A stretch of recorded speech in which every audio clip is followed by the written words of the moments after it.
Hey guys, here we are at part 2 of the story, where the Toads raise Naruto to replace Minato as their summoner. Trained as a sage, Naruto will strike out to find his fellow Jinchuriki. Just not in the way you would expect. Don't forget to hit the like button and subscribe button. Now, let's jump right in. Naruto hadn't been happy to receive Pain's anger, even though it was more like being informed of his failure. He was just reminded that he had failed in front of 9 of the most powerful people in the world, all of whom had been doing this for much longer than he had, Deidara excluded. Akatsuki's youngest had blown their mission, and exposed Akatsuki as a criminal group hunting Jinchuriki in the process. Naruto had been relieved that Kisame and Itachi had apparently also screwed up big time, managing to kill one of the 9 people in the world that Akatsuki was supposed to take alive. The whole debacle would push Akatsuki's plans back a full 3 years, during which they would lay low and hope that Akatsuki would be forgotten. In the meantime, Akatsuki still had to take jobs, both to keep a steady income and to keep in view of the other nations that employed the group. Dropping off the face of the map would raise more questions than they would like. Months had passed, but the 2 teams responsible were still paying for their failure. To pay for their failure, the 2 blondes had been given second to last pick of the missions. Kakuzu had jumped on the bounty hunting request before his partner could blink or swear, and Sasori decided to take an assassination job that would hopefully net him a strong puppet. As leader of Akatsuki, Pain could not be bothered with missions, so Deidara had decided to take the more interesting of the 2 remaining jobs. At the end of the day, conquering a small nation sounded much more fun than stealing a piece of art. Plus Deidara would likely disagree with the so-called art and turn it into true art, voiding the contract to recover the masterpiece intact. So the 2 youngest members of Akatsuki left to blow up a nation, leaving their 2 elders to sneak into a museum. The land of honey wouldn't know what hit it. Team Asuma reporting for duty, Lord Hokage, said Shikamaru as he stood at attention alongside Choji and Sora. Please, it's a title I'll be passing on in a few weeks' time. Once the paperwork goes through, I'll just be Sarutobi, said the wizened old man behind the desk. He was 69 years old, an impressive feat for any ninja, and retiring for the 2nd time. This time, the title of Hokage would be passing on to his student, Tsunade of the Sannin. The legendary medic had brought her teacher out of the coma he had been launched into after defending his village from the invasion of the Hidden Sand. The invasion had failed spectacularly, but the oldest Kage had been seriously hurt in the process of defeating the 4th Kazekage. The man had, among other injuries, managed to crush a lung with his feared gold dust techniques. The 3rd Hokage was alive, but he would fight no more. Tsunade had agreed to take their position, but the paperwork would take time to be approved by the feudal lord, and then by the jonin of the village. Still, Lord Hokage, it is a title you will bear for the time being. What was this mission that you called us here to give in person? Asked Shikamaru. This is to be your first test as a chunin, Shikamaru. Your team was chosen for their unique skills that make them perfect for this mission. It comes straight from the feudal lord of the Land of Fire.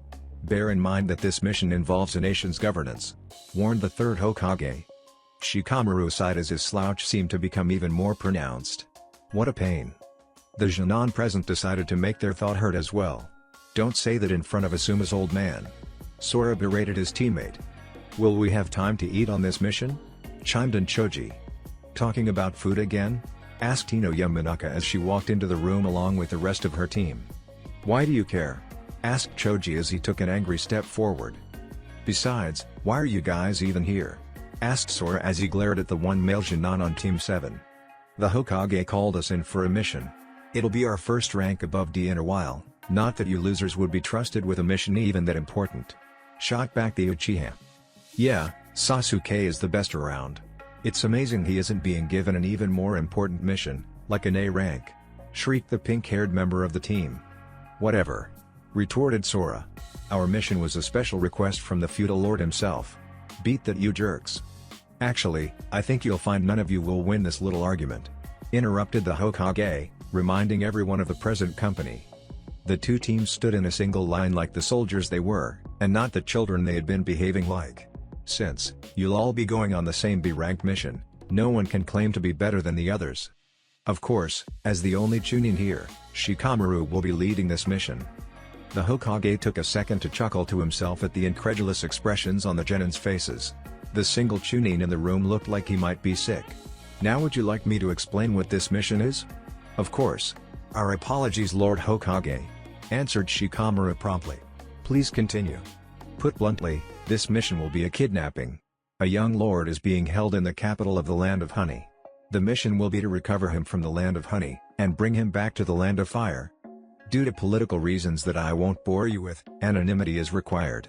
You must not be discovered. The details are in the mission scroll I gave you, said the Hokage, all business from this point out. The assembled teenagers gulped as they witnessed the change from kind grandfather to ruthless dictator in under a second. Do you understand? Of course, Lord Hokage, said Shikamaru. He turned to address the other 5 members of his team. Let's go. The 6 classmates all exited the room and quickly left the building for their destination. The Hokage watched them leaving through the large window of his office. Without turning around, he addressed the brown-haired Anbu member behind him. This mission is meant as a test for Shikamaru, to see if he can handle himself in the field, but this mission could quickly spiral into an A or even S rank. I'll trust your judgment on how far they can handle themselves. Just try to keep them safe discreetly. Of course sir, said the Anbu as he faded into the wooden floorboards of the office floor. Okay, so all I saw was destroy a nation of steal something, and I didn't look too closely beyond that. So, what exactly are we doing, yeah? Asked Datara as she and her partner flew through the sky on a clay owl. It wasn't exactly the fastest thing she had ever made, but they were in no hurry. The job is to destroy the Land of Honey's royal family. Take them out and cripple the military, and the whole nation will be easily conquered by our clients. In this case, a larger nation that wants their territory. Responded Naruto, not really surprised that Datara hadn't actually read the details of the mission. It was part of her strange charm. Land of Honey, huh? Said Datara, more to herself than to Naruto. That's like 3 days away from the hideout, 2 if we fly like this, yeah? Naruto cracked open one eye, but otherwise didn't move from his meditative stance. Yes, it is, though I don't see where you're going with this. Isn't the Land of Honey that way from the hideout? Asked Datara, pointing back the way they had been flying for over a day. This time Naruto moved an arm to place his face in his palm as he sighed. Dang it. If anyone looked up, they would see a large white bird turning around. So what are we going with? Choji bashes down the gates with his human boulder? No, we're trying not to be spotted. I got it. Ino's mind transfer? Maybe coupled with your shadow possession, am I right? I'm right, said Sora as he looked sideways at the leader of the squad. He nodded at the end of his speculative rant, as if to confirm his suspicions. He tilted his head sideways in confusion as he continued. Though I don't see why the king of the jerks and I are here. Do you plan to just blow down the doors and kill everyone but the target? No, Sasuke is here because he's on a team with Ino, whose mind transfer will come into play. You two will also be handy to have around if things go south. But the real key players are you and Choji. Answered Shikamaru as he got up from his thinking pose. What? You're entrusting the key role to those 2 buffoons? Exclaimed Sakura. She gestured to the blue-haired boy in particular, who was in the process of making faces at his stoic rival. We might as well just head back now and say the mission was a failure. Hold on. I never said it was a complicated role, just a key one. Said Shikamaru. The goal is to use an annual eating competition as a distraction while we remove the young lord. An eating competition will be much more interesting to watch with these 2 participating, don't you think? I'll go along with this plan. You know what you're doing. Spoke up Sasuke, and his 2 female teammates were quick to agree, then disagree about who was the first to agree. We know you're a genius, so just point us in the right direction, said Sora, pointing over his shoulder to Choji, who nodded in agreement. Good. I'll explain each of your roles in greater detail when we get to that point. Right now, Choji and Sora have to register for the competition. I'd hurry, since registration closes in an hour. Said Shikamaru, catching the look on his teammates' face when they heard about being only an hour away from losing as much food as they could eat. As an Akimichi, Choji converted his calories and stored fat directly into chakra for his techniques. This had turned into a love of eating, as using even a single technique left the rotund Janon feeling incredibly hungry. Sora on the other hand had no such excuse, he just ate massive quantities of any food he found delicious. His claim that everyone else was just bad at eating didn't convince anyone, but it appeared that the 2's love of food would come in handy on this mission. Just know that for the plan to work, one of you has to come in second place. Any plan that involves food is fine by me. Let's go, Sora, shouted Choji. The 2 shouted aloud huzzah in unison before running into the city proper. Shikamaru sighted his team, before he turned to the other 3 Janon he had been placed in charge of. Team 7 looked at him skeptically, but held back any chatter. "Alright, Ino, you're with me. Sasuke and Sakura, you find a hotel for us to stay at? The competition lasts for 2 days, and we may need to take a third to get everyone back together. Make it out of the way enough to hide a body, but close enough to the courtyard that we won't have far to go. Got it?" "Humph. As if I would screw up something as simple as that." "Should we meet you after the room is booked?" inquired Sasuke. "No. I'll need your Sharingan for the plan tomorrow, but take it easy today and lay low," answered Shikamaru. "Understood," said the members of Team 7. The rookies scattered to enact Shikamaru's plan. "Seriously, I love all my art, but this owl is so slow, yeah," exclaimed Deidara to her partner as they slowly drifted through the skies. "Just let me make a hawk, and we'll be there by tomorrow morning." "I'm a sage, Deidara. Sages are supposed to be wise. Owls are wise. Ergo, a sage should arrive on an owl," answered Naruto calmly, confident in his logic. "For someone so wise, you really aren't all that smart.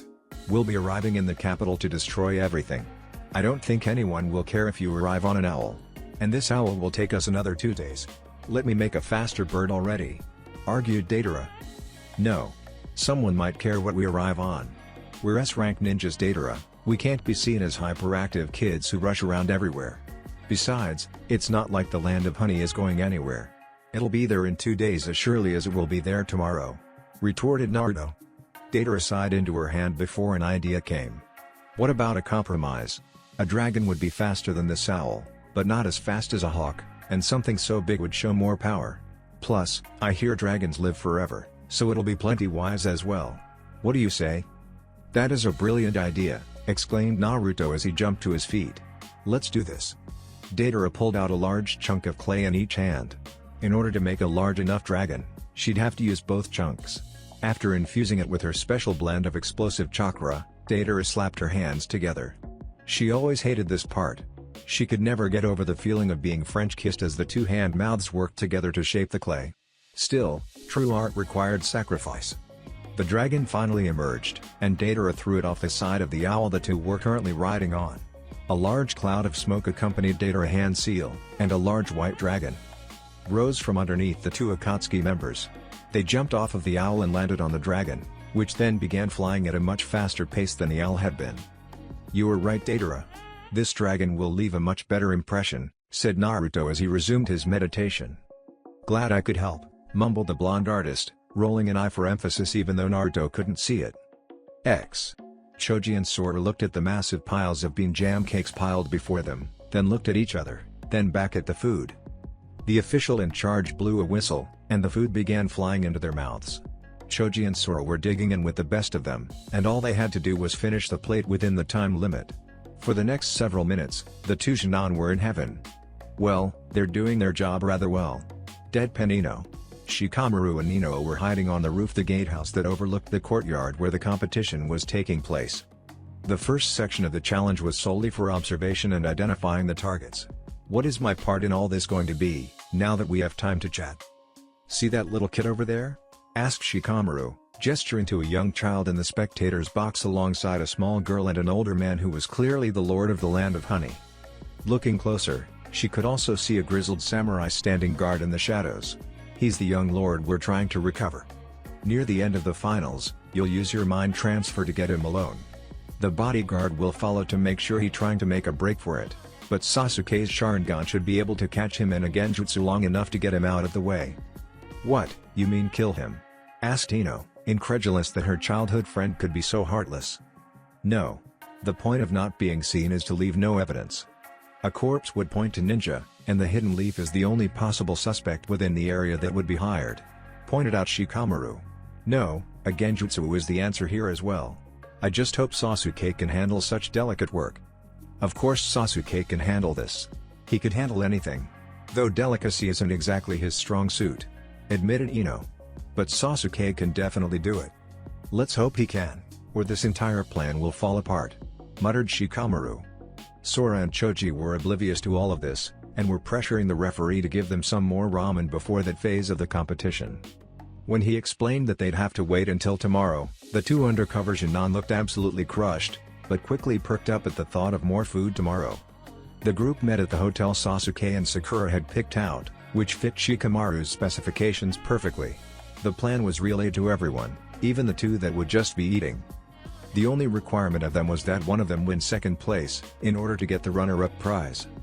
Sakura voiced concerns for the sanity of a man that would give a house for first place, and a large basket for second place and a small basket for third.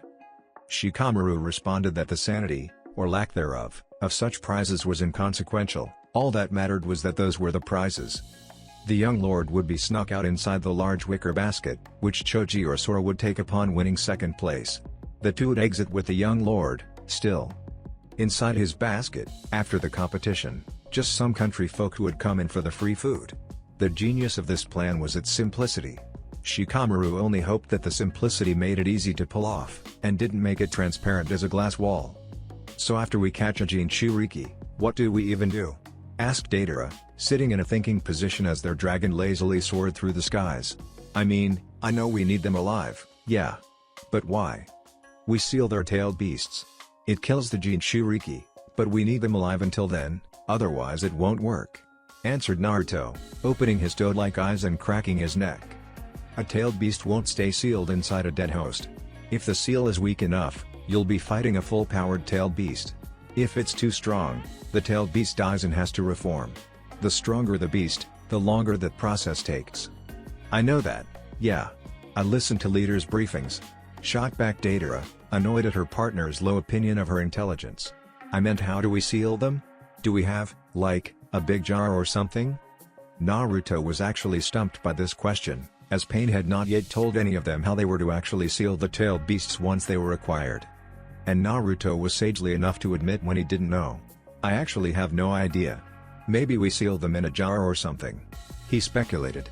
"Maybe we just chain it to the ground. That's kind of fun sounding actually, yeah. It'd be like a zoo. We just walk up and give the 9 tails some steak or eat some calamari right in front of the 8 tails. We could stand on their heads and pretend to be controlling them," said Deidara, imaging riding on the head of the 9 tails like the legendary Madara Uchiha. "I wonder if their fur is soft, yeah. Who knows? We'll find out when we start sealing them," shrugged Naruto, before sitting upright and turned to face his partner, a wide smile on his face. "Let's agree to find out as soon as we can. We can't hunt Jinchuriki for 3 more years thanks to Kisame killing his target, but as soon as those 3 years are up, we take out your target as fast as we can. Deal?" "Sound like a plan, yeah. Deal," agreed Deidara. Her target, the 1 tail, would be the first down. Tatewaki had been left the samurai of the Land of Iron, not for any lack of skill, but because he simply could not bear to continue living in the land where his master had died any longer. He had become a wandering mercenary, and found his way into the feudal lord of the Land of Honey's employ. His duties only technically consisted of watching over the safety of the lord and his daughter Chiyo, but he had recently taken up a new duty as well. He played the role of both bodyguard and watcher of Shu, a young lord who had been kidnapped from his own land and was being held here for political reasons that Tatewaki didn't care to know about. He felt bad for Shu, both because he was a child and because kidnapping went against everything he had learned as a samurai. But orders were orders, and following orders was something else he had learned as a samurai.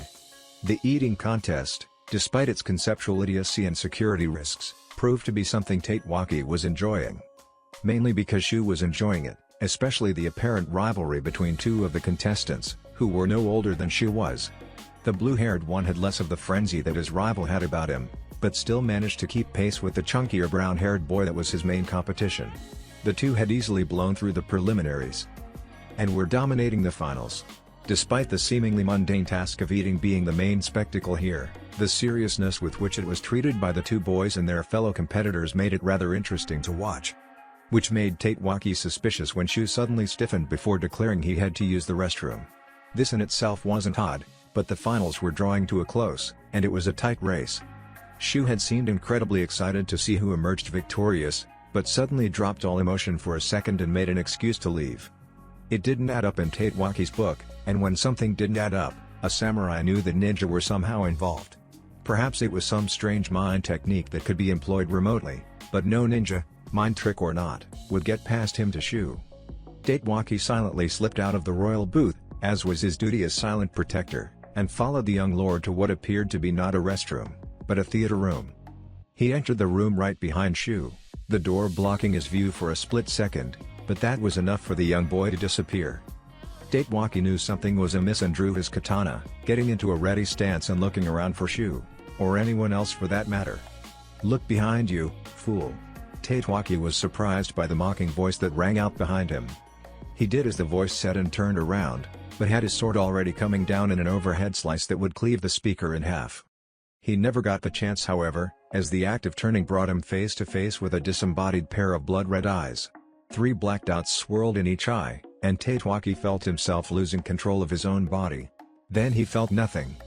Datewaki opened his eyes to find himself back in the booth watching the eating competition's end. The blue-haired boy had come out just ahead of the chubbier boy. The only person missing was Shu. Datewaki began to shout out in order to find the boy, but stopped just as suddenly. Shu went back to his chambers. Supplied his mind. He was feeling ill, so I escorted him there and then set up a guard. The voice in his head didn't sound quite right, but Datewaki decided to trust himself for the time being, but he firmly decided to check up on Shu the moment he received a plausible excuse to remove himself from the presence of a feudal lord. Which looked like it would be soon, as the competitors were leaving, all but the blue-haired boy, who seemed fidgety and nervous, but he was a teenager from the country meeting royalty, so nerves were understandable. He would spend the night in the palace with the accountants and such, settling legal matters with the prize house from the contest. In all likelihood, he would sell the house and take the money back home to the country the next day, but he would still be rich and have a great story. Datewaki escorted Chio and her father to their rooms, after clearing the insides of any intruders, and left to check up on Shu. He could only hope that Shu was still in there. While his mind continued to affirm the truth of the matter, he could not help but doubt himself. His fears were well-founded. Shikamaru walked away from the village with his squad, Sansora, Choji carrying a large and heavy wicker basket. The basket in fact contained the young lord the group had been tasked with recovering. Sora would stay behind to draw any suspicion away from him and Choji leaving immediately after the contest when they had won first and second. He would sell the house and catch up with them the next day, hopefully with a large bonus to go around. The group set up camp a ways outside the capital city, so Sora wouldn't have as far to catch up. The sun was setting, and the group had taken the seamless execution of the plan as grounds to relax. Shikamaru couldn't blame them, the hardest parts were over and they should be relieved. But they couldn't afford to relax entirely. No good ninja ever should. They were cooking dinner over the fire when proof that they had let their guard down too far occurred. Sasuke was sitting on a log near the fire, his 2 teammates arguing over who got to sit next to him. Choji was lying up against a tree, completely full for once in his life, and Shikamaru was marveling that his plan had worked and worrying for Sora's well-being. Then the ambient light from the setting sun was blocked out by a large creature flying overhead. When the Jinan, and one Chunin, looked up, they saw what appeared to be a large pale dragon flying overhead.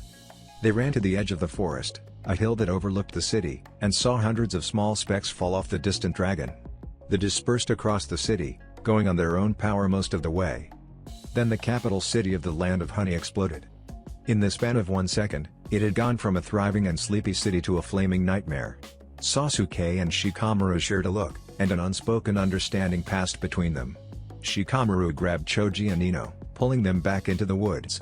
Sakura looked uncertainly at Sasuke and spoke up as the dragon began spitting out smaller beasts that created larger explosions that only seemed to increase the screams coming from the city, if that were possible. "Sasuke? What should we do?" "You go with Shikamaru, I have to get Sora out of there. Whoever that is isn't concerned with anyone in particular it seems, so I'll go in, grab the moron, and get out," said Sasuke as he ran down the hill to the city full speed, Sharingan blazing. Sasuke navigated the city at the same speed. A lesser ninja would have had to slow down to avoid explosions and debris and the like, but lesser ninja didn't have the Sharingan. He found his way to the castle with little trouble, but was stopped from jumping over the wall by what appeared to be a large frog wearing armor. The beast had grabbed his leg with its tongue and pulled him violently back down to earth. Sasuke's incredulousness rose even further as the frog then spoke to him. "Sorry, didn't realize that wouldn't kill you. I'm a klutz like my dad, but I'll try to make it quick." Sasuke quickly got over his shock by thinking of the amphibian as just an enemy to be defeated. He quickly slid underneath the thing's chin and delivered a powerful upwards kick. As a creature that specialized in jumping large distances straight up, the toad was hardly fazed. It was more phased when Sasuke appeared above it and slammed it back down into the ground with another powerful kick. Sasuke used the momentum from his kick to propel himself over the wall and landed gracefully. He opened his eyes only to cringe in horror at the carnage that was all around him. Bodies had exploded in macabre splatters of blood, while others were cleanly bisected or had holes punched right through them. More were burned in a large pile, and the flames had spread to the castle proper, illuminating the night with a golden light that seemed far more innocent than it deserved to. Sasuke ran into the castle, hoping against hope that he wasn't too late.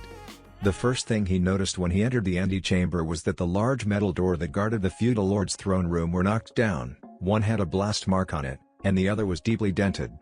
The second thing he noticed were the moving bodies beyond the collapsed doors. He ran forward, hoping that one of the two figures was Sora, but he stopped short as he noticed what the two were wearing. The black cloaks adorned with red clouds were exactly as Sora and Shikamaru had described them, only covered in blood and gore. Their blonde hair, one done up in a ponytail and the other in loosely kept spikes, further identified them as the members of Akatsuki that had defeated not only Team 10, but Asuma and Kurenai as well, apparently without breaking a sweat. Looking past them, as if he could, Sasuke was ecstatic to see Sora alive and well, standing alongside the samurai he had fooled earlier in the day with his Sharingan's genjutsu. The two stood side by side, almost obscuring the small girl behind them, fearfully clutching an Aganata. The two Akatsuki members hadn't appeared to have noticed him yet, so he ran forward, the boards cracking underfoot as he ran through hand seals. Feet away, his hand was engulfed in blue lightning and the air was filled with the screeching of 1,000 birds. As he ran, his left hand intent on impaling the heart of the longer-haired blonde, he shouted the name of his jutsu, the A-rank assassination jutsu passed down by Kakashi of the Sharingan. One of 3 people on the face of the planet left with the legendary bloodline. Chidori. His Sharingan proved a curse then, as he could see every second in slow motion and had it engraved into his memory forever. His hand was stopped short of the Akatsuki member's back by the right hand of the other one. The man's grip was crushing, and thought his sheer proximity to the Chidori caused minor burns on his skin, those healed before Sasuke's very eyes as they appeared. Sasuke knew he was completely outclassed when the blonde who couldn't possibly be more than 5 years his senior spoke for the first time. Impudent fool. The insult was accompanied by a large force that pulled him off his feet and slammed him into the ground in front of the two dangerous ninja. Sasuke. Sasuke was vaguely aware of Sora voicing his concern, but his spinning head had only heard the words spoken by the Akatsuki member that was looking down at him. I guess the Sharingan doesn't make a ninja great. It must only be Itachi's innate skill that makes him so powerful. If I were him, I'd be ashamed to call you my brother. The mere mention of Itachi would have normally sent Sasuke flying into a murderous rage at the person who would dare compare him to his treacherous brother. But this man had just sent Sasuke sprawling, and he could barely move, let alone fight. Still, he wishes to kill you himself, so I'll let you live to fight another day.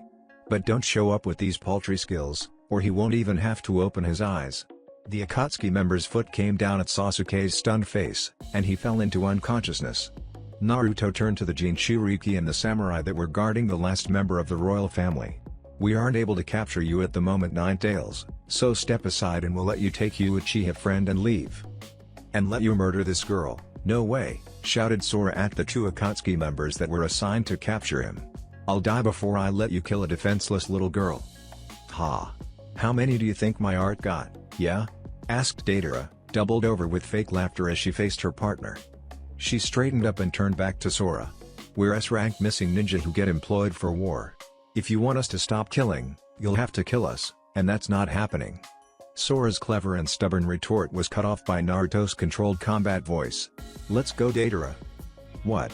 There's only 2 left, and we can capture your target while we're at it. Why would we want to leave? Exclaimed Deidara, incredulous that he would give up so easily. We aren't allowed to capture him at this point, unless you'd rather go against Leader. And if we fight, he'll fight to the death. Leader wouldn't bother telling us off then, he'd just kill us outright. Said Naruto to his partner before turning to the 3 other conscious people in the room. If the princess over there disappears, she can leave. If she presses her claim to rule, we come back and finish the job. Let's go. The 2 Akatsuki members turned and began to walk away. Datewaki, however, was a samurai. And his samurai training had instilled in him a deep sense of honor. He would not allow this threat to leave unchallenged and alive. It was his duty to fight and kill these monsters before they could kill more innocent people. Bolstered by these thoughts, Tatewaki channeled chakra down the length of his sword to increase its cutting potential and swung downwards at the neck of the one who was obviously the leader. His sword connected, and the excess chakra slashed through even the ground below, kicking up a cloud of dust and debris. "Shame about your choice," rang out an irritated voice.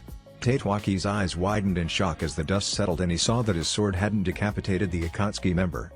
Instead, his katana was stopped at the junction of shoulder and neck, having not even penetrated the skin. The blonde turned his head, and Tatewaki got his first clear look at his opponent's golden, toad-like eyes. Shame, but not even an inconvenience. The end of his sentence was punctuated by his right elbow shooting back. It made solid contact, but hurt far more than a blow of that speed should have. Tatewaki felt as though the wind had been knocked out of him by a sledgehammer, not an elbow. As he doubled over in pain, the elbow that had been jammed into his abdomen came up and delivered an equally devastating blow to his head. Tatewaki went flying head over heels and landed face down on the wooden floor. As he struggled to get back up, he saw one foot poking out of the black and red cloak. Any thought of where the other foot was ended as the foot in question came down on top of his head. This third blow would be the last one, and Tatewaki died inside the crater the dropkick had created. Naruto turned again and jumped onto one of the clay hawks Datara had made for them, before turning back as he sensed something strangely familiar. His stomach began to ache, but that was easily solved by channeling more natural chakra to the area of his seal. When he turned around, he saw the pseudo-Jin Shuriki of the Nine Tails looking back at him, slitted pupils glaring back from blood-red eyes. In his left hand were the claws that he used to fight, only now they were unconsciously lengthened to several feet. His right hand was holding back the little princess, who was screaming as she tried to get to Tatewaki's body. Naruto decided to encourage his fellow holder of the Nine Tails to better take his place before he left. "If you want to be worth our coming to get you, learn to become the weapon you meant to be. Beating the Nine Tails will be better reputation than beating its worthless Jinchuriki anyway." Sora growled under his breath as the two blondes that had decided to make his life hell left with the promise to return once they were ready for his corpse. He finally let the young girl, who he'd learned was called Chio, run to her protector's body to cry. He walked over to Sasuke's battered and unconscious body to heave his rival up over his shoulder. He could only wonder who this Itachiga was, but if he was an Akatsuki and headed out for Sasuke, the last Uchiha would have to become much stronger. He walked up to the crying princess carrying his classmate, and could only put his arm on her shoulder in comfort. "We should get out of here. He would have wanted you to be safe," said Sora sadly. His own emotions were a tangled mess, but he had to keep it together as the mature one. He began walking with the girl not far behind him to find his teammates and go home. Sasuke regained consciousness on the way back, but Sora still had to steady him to keep the Uchiha upright. Shio followed in complete silence the whole way. They met up with the others 3 hours into their slow limp. Ino was the first one to spot them, as she was on guard duty, and quickly alerted the others. As leader of the mission, Shikamaru swallowed the lump in his throat to debrief Sasuke. What happened? Despite his attempts to keep his voice level and in control, his voice cracked halfway through the simple question. "Akatsuki." Sora was the one to respond, as he had been there during their assault of the capital and the massacre of everyone who tried to resist. The blonde one from before and his partner. "We never stood a chance." The mention of the dreaded organization and the specific member who had put him in a genjutsu-induced coma for over a month was enough to make Shikamaru, and to a lesser extent Choji, freeze up in terror. Ino and Sakura however, had no idea who Akatsuki was, other than someone who could beat up Sasuke and destroy a city. They weren't any less scared at the concept than Shikamaru and Choji were, the only difference was personal experience with the missing ninjas. Sora was the one to break the scared silence. He said they weren't allowed to hunt me for a while, but they can't kill me until then. I don't know how long we have until they come for me, but we should get this mission done with and go home. Shikamaru could only nod in agreement. The group cleaned up their camp with the fervor that comes with fear and panic, before heading back home to the Hidden Leaf. It had been 3 years since Kisame and Itachi had slipped up and accidentally killed the Three Tails. The beast had no doubt reformed by this point, and Sasori and Zetsu had their spy networks working overtime to try and find it. Until then, Akatsuki was free to gather tailed beasts once more, with the threat of a painful death delivered by God himself should they delay the plan further. Datara and Naruto decided to be the first ones to capture one of their targets, and so had struck out to the hidden sand, where Sasori had informed them the one-tailed Jinchuriki had actually been appointed Kazekage. Hopefully the knowledge that the Jinchuriki was S rank would offset the lack of respect that being the one-tailed Jinchuriki would get from the other members of Akatsuki. After all, this was all about proving themselves. "Do you have all the clay you'll need?" asked Naruto, almost worriedly, but covered with a mask of calm. Yeah. Deidara paused, as she realized what she had just said. She shook her head and continued. "I've even got some pre-sculpted art ready to go. When I let loose C3, they won't be able to find the village hidden in the sand." "Fine, as long as you're careful. We can't both fight on two separate birds, and both of us on one would be too slow. I won't be able to help you up in the sky. I'll make good our escape, but that won't mean anything if you die," chided Naruto. "Alright, I get it," exclaimed Deidara. "Fight the Jinchuriki, don't kill him, get out." "With the Jinchuriki," added Naruto. "That's implied," said Deidara. "I have more than enough clay, and I won't need all of it. It's not like he can fly, yeah?" As it turned out, he could fly. Or at least his sand could, which amounted to the same thing. Infiltrating the village had been a snap. A quick bit of high-altitude flying had gotten them over the walls, and unlike the hidden leaf, the hidden sand had no barrier seal to detect intruders. Sasori's spy network had come through once again, and Naruto jumped off of the bird as they passed over the walls. Hopefully right after the guard changed shifts for the night to give Deidara as much time as possible. The ninja watching the skies had been few, and were easily dispatched with several precision bombs. Deidara assumed that any fight that involved her, fighting a cage or not, would draw the attention of the entire village. Not really seeing a need for subtlety, she rarely did, Deidara decided to throw down the gauntlet by bombing the Kazekage's mansion. Before her small flock of exploding geese could make contact with the building, however, the wall they were aimed at seemingly came off and engulfed her art. The explosions came out more as dull thuds, instead of the destructive sledgehammers they were supposed to be. Deidara looked away from her failed bombing attempt and was surprised to see a red-haired teenager standing opposite her on a floating platform of sand. The boy could only be the Kazekage, or some boy who matched the target exactly and had stolen the Kazekage hat. Looking at it closer, it was a stupid hat. Deidara would give the most basic right to be transformed into art, though it was a right she extended to everything. Except Jinchuriki, she had to take those alive.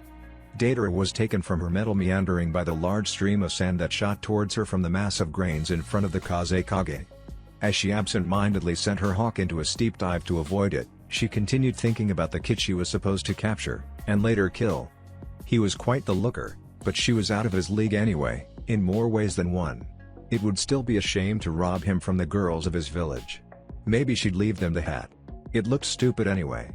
Deidara finished justifying the mutilation of the Kazekage, and looked up to see a massive face looking back at her, mouth wide as her bird hurtled towards it. She pulled up, and the mouth reached up to snap at her. She pulled up, and quickly spun to the side to dodge the stream of sand from before. She had heard what the Kazekage could do with his sand, and she knew if she was caught in it, she was done for. She tossed her right hand out, and the two birds inside it came to life and sprinted for the Kazekage from opposite directions. The sand beneath him shot up from both sides and blocked the birds, which exploded anyway. The sand retreated back to ominously float around its red-haired master, and Deidara pulled up across from him. She had gathered that he wasn't one to talk, so she was slightly surprised when he deigned to do so. "I have been warned of Akatsuki and their intentions towards me. But know that as Kazekage, I cannot lose." "Cool, yeah. I get to be the second member of Akatsuki to kill a cage," shouted Deidara, emphasizing the point with a small, four-winged bird that went flying from her left hand. She had perhaps hoped that the bird would prove faster than the sand and defeat the Kazekage then and there, but she wasn't overly annoyed when the sand came up to block the bird and succeeded. After all, the smoke from the failed explosion concealed the first bird's twin that had emerged from her right hand moments later. The Kazekage would lower his sand to try and keep an eye on her, and the second bird would swoop in and detonate. Naruto had been worrying too much when he had insisted she bring a third bag of clay. The second bird swooped around the edge of the sand shield to dodge any remnants, and Deidara was shocked to see a large mass of sand move to the left to block her second bird as well. She growled under her breath at the sight, which came with the knowledge that this might not be as easy as she had first thought. Responding to the Kazekage's emotionless gaze, the sand began to chase Deidara across the sky once again. Their game of cat and mouse got more complicated when Ballista began to fire bolts into the sky at her as well. The spiked poles were easily dodged, but the explosive notes that fragmented the metal tips into shrapnel were more frustrating to avoid, and the sand constantly trying to catch her in a bear hug wasn't helping matters. Luckily, her attention was free to focus on the Hokage, as a blonde blur was down below, burning the anti-air defenses to a crisp along with anyone manning them.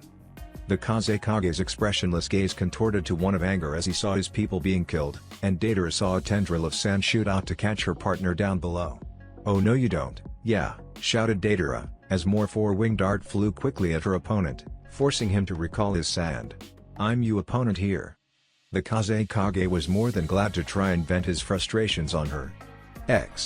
Naruto had decided to spare Deidara some clay and trouble by destroying the ballista that had been firing at her in the sky. Apparently, the Hokage could fly, though Naruto had faith that Deidara could handle it. That faith wouldn't stop him from coating the ballista in a healthy amount of oil, followed by an unhealthy amount of flames. He had already finished preparing the surprise for anyone who decided to follow them out of the village. Unfortunately, his arson and murder had drawn the attention of several ninja in the area. He wasn't overly worried about killing them, but he had hoped to take a break and store up chakra for the sealing later. He still had no clue how Akatsuki planned to seal the tailed beasts, but he was sure that it would require chakra. Chakra he would have to waste on the three ninja before him. One was wearing a Jonin flak jacket from the hidden sand, and had half of his face covered by some sort of drape. The other male was strange. Whatever idiot decided to wear all black and carry 3 heavy scrolls in the desert deserved to be congratulated for surviving this long. He wouldn't be surviving much longer. The third was the only girl of the group, and had her straw blonde hair done up in what appeared to be 4 different ponytails.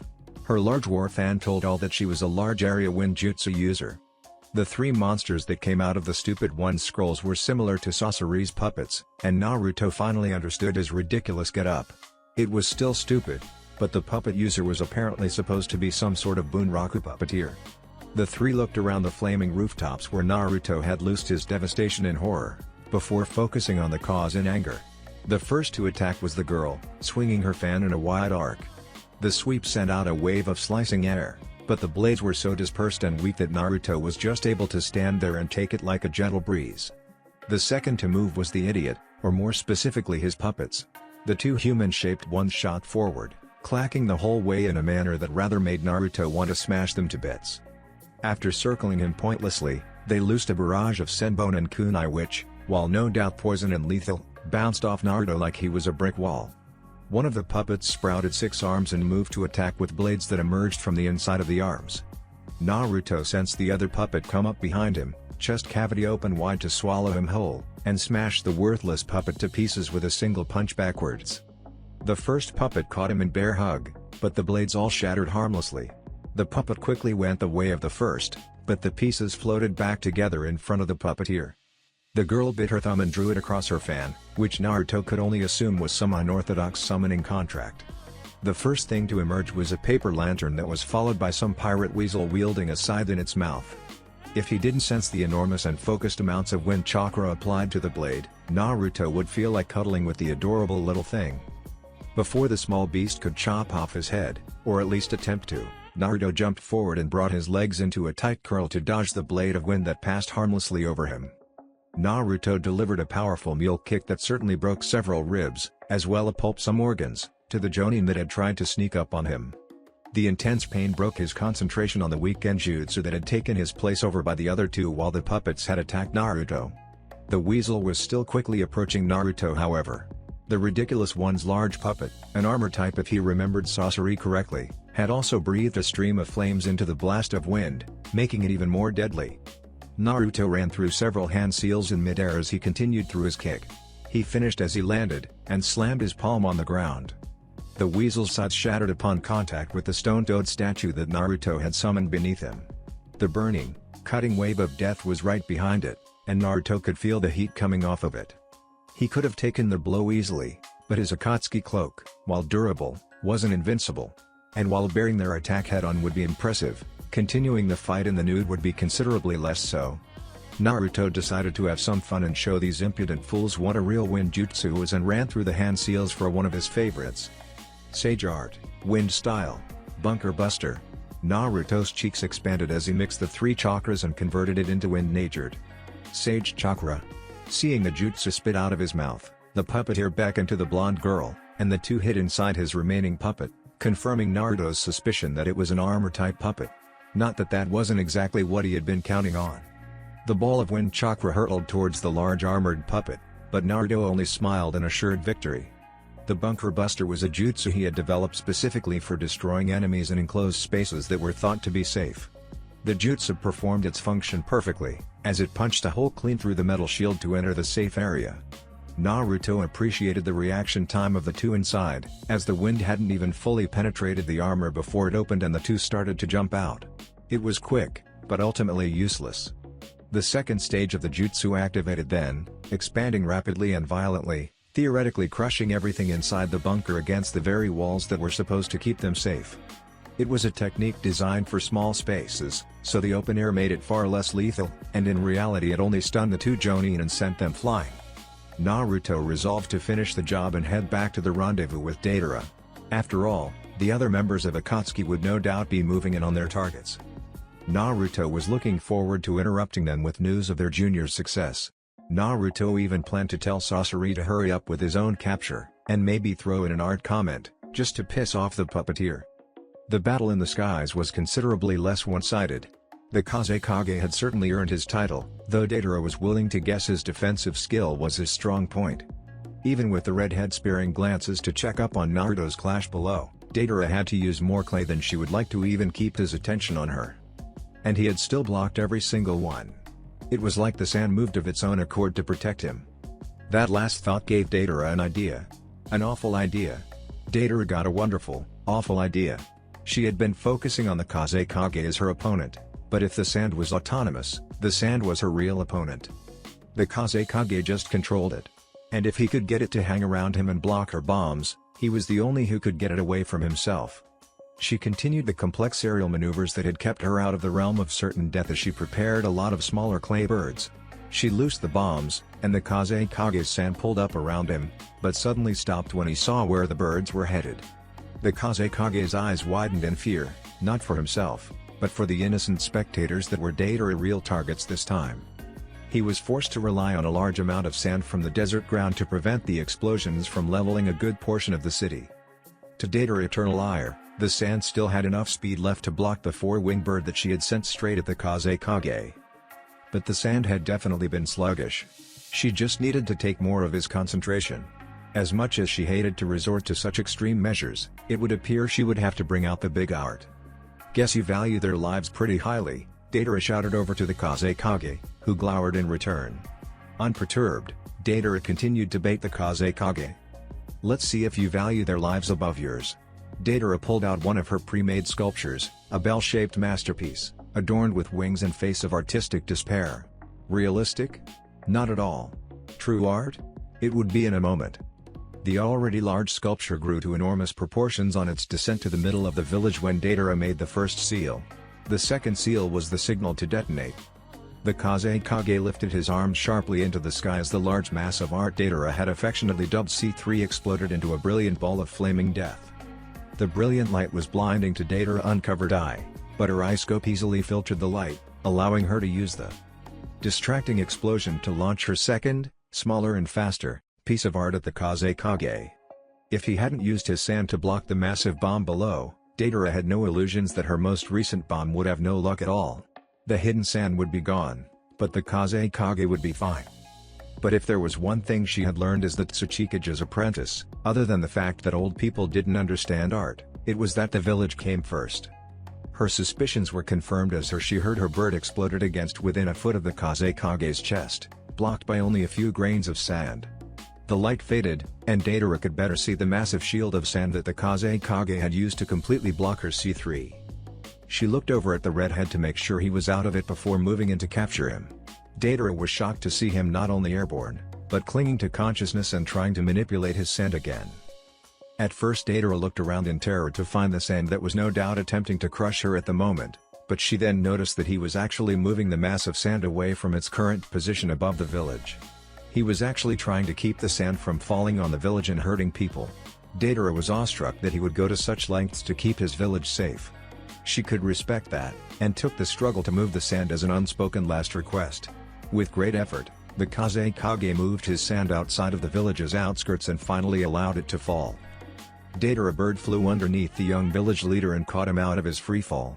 He was quickly wrapped up inside the tail feathers of the clay mount, and Datara flew off to meet up with Naruto. She let out a sigh of relief, and though she wouldn't admit it, she was glad Naruto had convinced her to bring more clay than she usually packed. The Kazekage had been the toughest opponent she had ever faced, and she had almost gotten crushed inside giant balls of sand, or smacked out of the skies. If she had been carrying any less clay, she might have lost an arm or something. And that would just suck.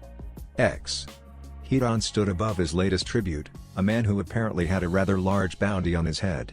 He still had a regular amount of blood though. Hidan had checked. It wasn't like Kakuzu needed the blood to cash in his bounty. Need I remind you that the quarry has to be recognizable for me to get my money? Speak of the devil and he shall berate your methods of killing. Kakuzu was Hidan's opposite in every way but one, and it was because of that one thing they had been paired together. While Kakuzu was covered head to toe, minus an opening for his eyes, Hidan went shirtless and wore his Akatsuki cloak halfway unbuttoned. Kakuzu was economical in every movement he made, never doing more than was necessary to get his money. Hidan killed for the fun of it, or the religious significance if you were to listen to him, and preferred to drag out the kill for the maximum pain possible. "Aw, fuck off. I killed him, not you, so don't go bitching about how long it took," swore Hidan. "If you were in such a hurry, you should have stepped in and done it yourself." "If I did, you wouldn't shut up for weeks," countered Kakuzu. "Besides, your way. We have one. Be ready tomorrow." Kakuzu's sentence was cut off by a voice that spoke directly into their minds. A voice that commanded respect, even from Hidan. The voice of Akatsuki's leader. The message was short though, and Hidan and Kakuzu were left to ponder which tailed beast would be first. About damn time.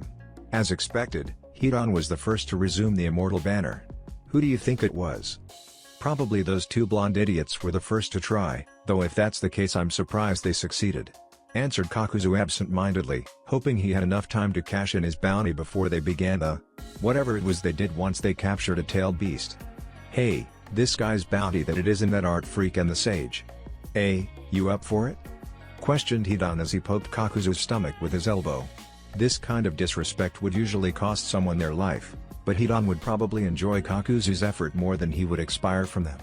"It's already my money," said Kakuzu. He paused for a moment in thought before continuing. "Double or nothing." "Well, I sure as hell don't have any use for your damned money." "Why not?" Hidan remarked after a second of thinking about it. "I'll even treat you to dinner when I win." "Ha. We have one. Be ready tomorrow." Sasori and Zetsu stopped what they were doing at the sound of leader's voice. Sasori set down the tools he had been using to make his latest masterpiece, and Zetsu stopped eating the extra parts of Sasori's latest masterpiece. "Right as soon as the deadline passes too. It's not that impressive. I bet one of them died in the process," said Zetsu, and Zetsu. His two have spoken their own separate voices, and conveyed completely different opinions, but Sasori had grown accustomed to his partner's oddities. Now he didn't have to dispose of the extracts he had whenever he made a new puppet. He personally didn't require food, and with Zetsu eating his scraps, the two could avoid civilization entirely except for when their occupations as Akatsuki spy masters required it. "It doesn't matter if one of them died. I'm glad we already have one so soon after the deadline." "I hate waiting," said Sasori. "We should get a move on ours. I hate making others wait almost as much as I hate waiting myself." His voice that was significantly less gruff than most of Akatsuki would think. One problem with being forever young was that fact that his voice had never actually deepened much. He could usually hide it with Hiruko, but he need finer control when making a new puppet. "Sure thing. Let's go for the 7 tails," exclaimed Zetsu's white half. "Great idea. If you want to die, that is. We should target the 3 tails first," grumbled Zetsu's black half. "Enough. We'll cross that bridge when we come to it. For now, we need to finish up here so we'll be on time for the ceiling," said Sasori as he picked his tools back up. He dug back into the corpse before him and removed the other kidney, tossing it to Zetsu. The plant man snatched it out of the air and took a large bite out of the organ like a raw, meaty organ. "We have one. Be ready tomorrow." The voice of God spoke directly into the minds of Itachi and Kisame simultaneously. The two realized that today was actually the 3rd anniversary of their blunder with the Mizukage. They were impressed that someone had moved so quickly, but not really surprised. "Ha, already?" chuckled Kisame. I bet the zombies have been stalking their prey for a year now, pissed that they couldn't kill him and collect the bounty. Internally, Itachi chuckled along at his partner's joke, but like a true Uchiha, his face betrayed nothing but boredom. The two have their vices, but they're useful to Akatsuki, stated Itachi in his monotone voice that struck terror into the hearts of those who heard it. Except Kisame, who seemed to find it funny. Never said they weren't, laughed Kisame, showing off a mouthful of filed teeth. Let's finish up here and get ready to deal with that tailed beast. The shark man used his sword as leverage to get to his feet, the motion lopping off the head of the corpse he had been sitting on. As he stood up, Kisame dusted off his Akatsuki cloak with his hand, as if the gesture would somehow remove the blood that stained both him and the surrounding area. Itachi, as usual, was spotless. Somehow Kisame wasn't in the least surprised. Let's find somewhere more private. Itachi and Kisame walked away from the clearing that they had filled with the blood of an entire platoon of hunter ninja from the hidden mist, as if the entire affair had only taken 10 minutes out of their schedule. In reality, it had taken 5x. Deidara picked up her partner and, now that her bird was carrying 3 passengers, slowly began to fly away at a low altitude to conserve energy. The 3, one unconscious, weren't very far from the village when they heard their getaway device explode violently in the distance. Deidara whistled at the sheer size of the explosion that Naruto had placed to deal with any pursuers. Damn. I thought you were joking about that sage chakra stuff. We so have to make more of those later. The bombs in question had been made more potent by Naruto's sage chakra after he had the idea to supercharge his partner's explosives. The resultant blast was something neither of them wanted to be caught in. You want to use those in combat? Asked Naruto, raising an eyebrow. Well, it's your funeral, I suppose. In reality, Naruto wasn't keen on giving anyone the secrets of sage chakra. One didn't become an S-rank ninja by passing out their secrets, but vehemently denying it would just make Deidara suspicious. I guess you're right, yeah, said Deidara dejectedly before perking right back up. But what about remote bombings? Like the one we just pulled off, yeah? We wouldn't be anywhere near them. Naruto thought about this, and came to the conclusion that he had no plausible excuse. Deciding that it would be a greater risk to deny his partner without a reason, he relented. He could always make up some excuse about the chakras not mixing right and becoming unstable later. Alright, but later, okay? Right now we have to deal with this Jinchuriki. As Naruto looked down at the red-haired Jinchuriki, he wondered what his life might have been if he hadn't been found by Akatsuki. The hypothetical scenarios that resulted all had one thing in common. Whether he ended up working for a hidden village, dead, or meeting Akatsuki as a Jinchuriki instead of a member, they all ended up with him losing the freedom he had come to love, being an unaffiliated ninja. Answering to pain instead of being killed by him was definitely the better of the two options, and he could still be a loyal Toad summoner.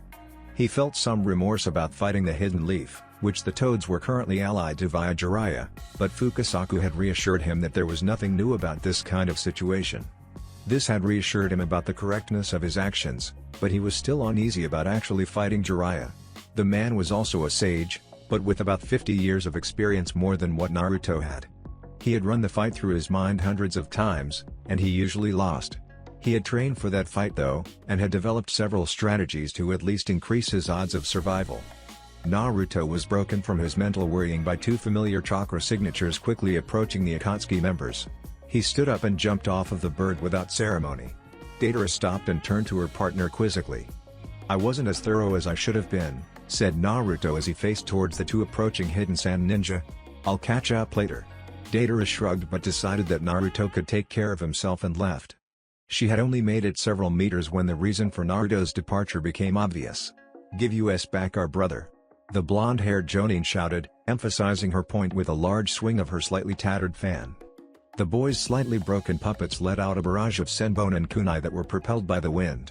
The blast kicked up a massive cloud of sand that temporarily obscured their view, but they remained on guard. They had learned the hard way not to underestimate their opponents, but they were still surprised by what they saw when the dust settled. I had thought you had some common sense when you tried to hide from me.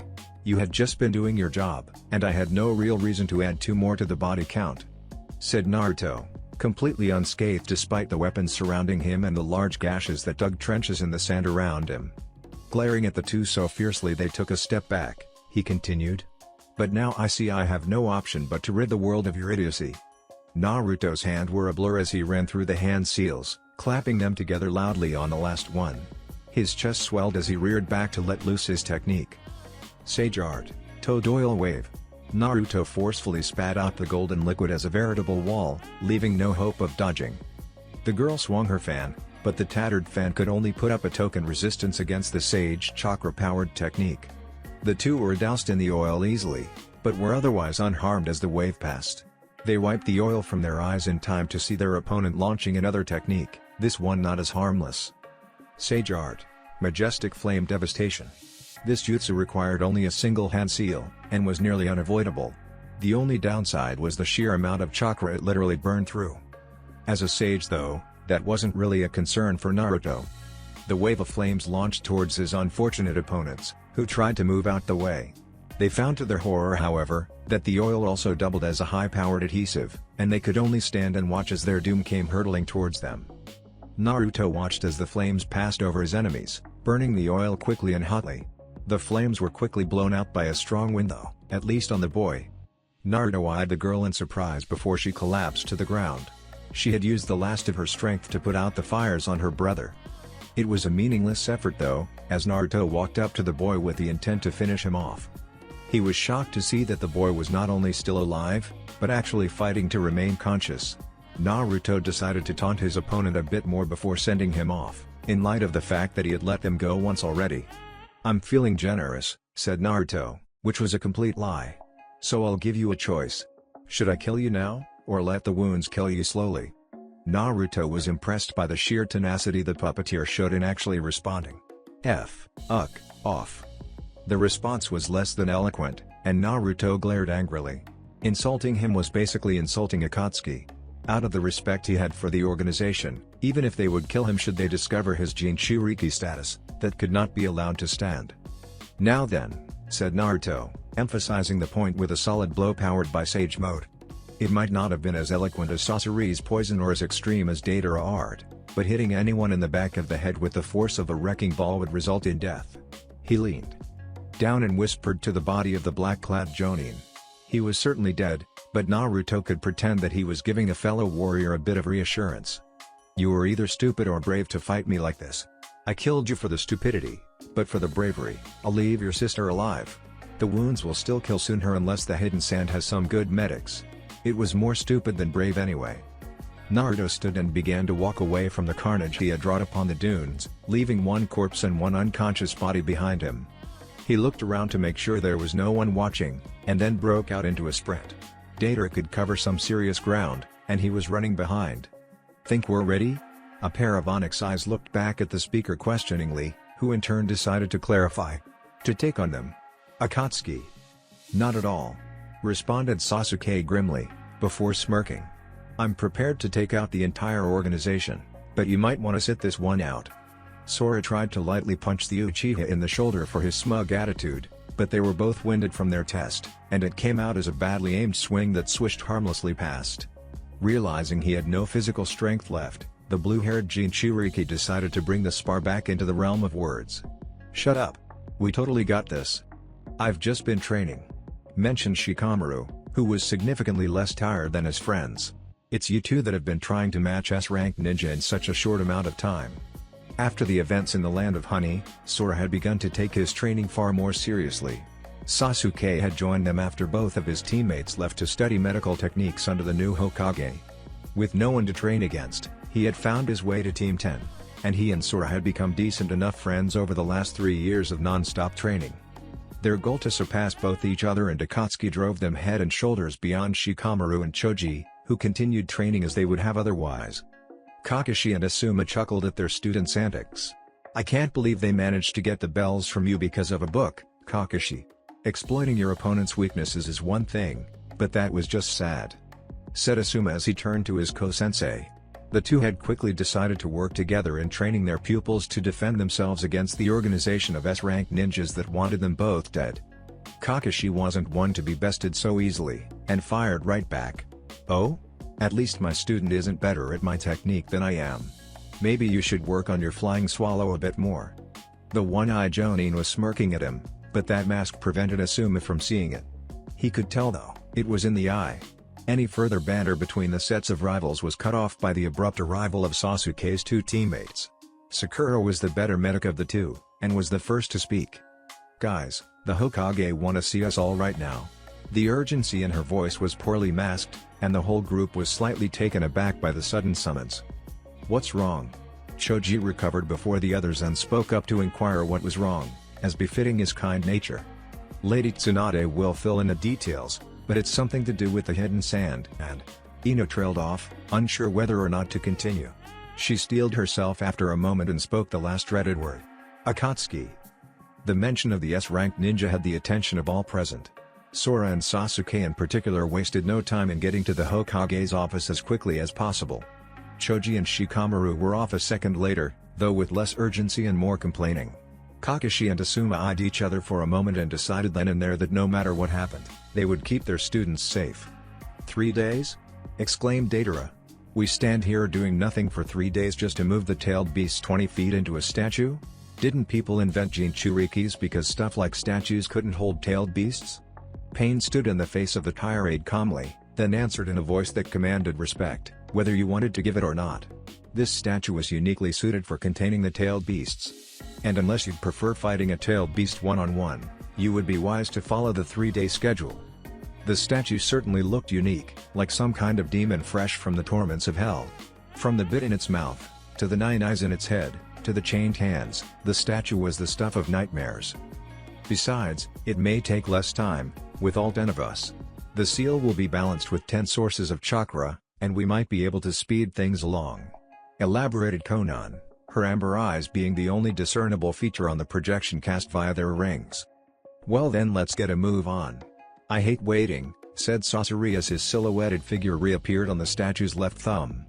The remaining members of Akatsuki took their places on the fingers that their own rings were placed upon. The 10 S-ranked ninjas placed their hands in a simple ram seal, and waited for the statue to do whatever it did.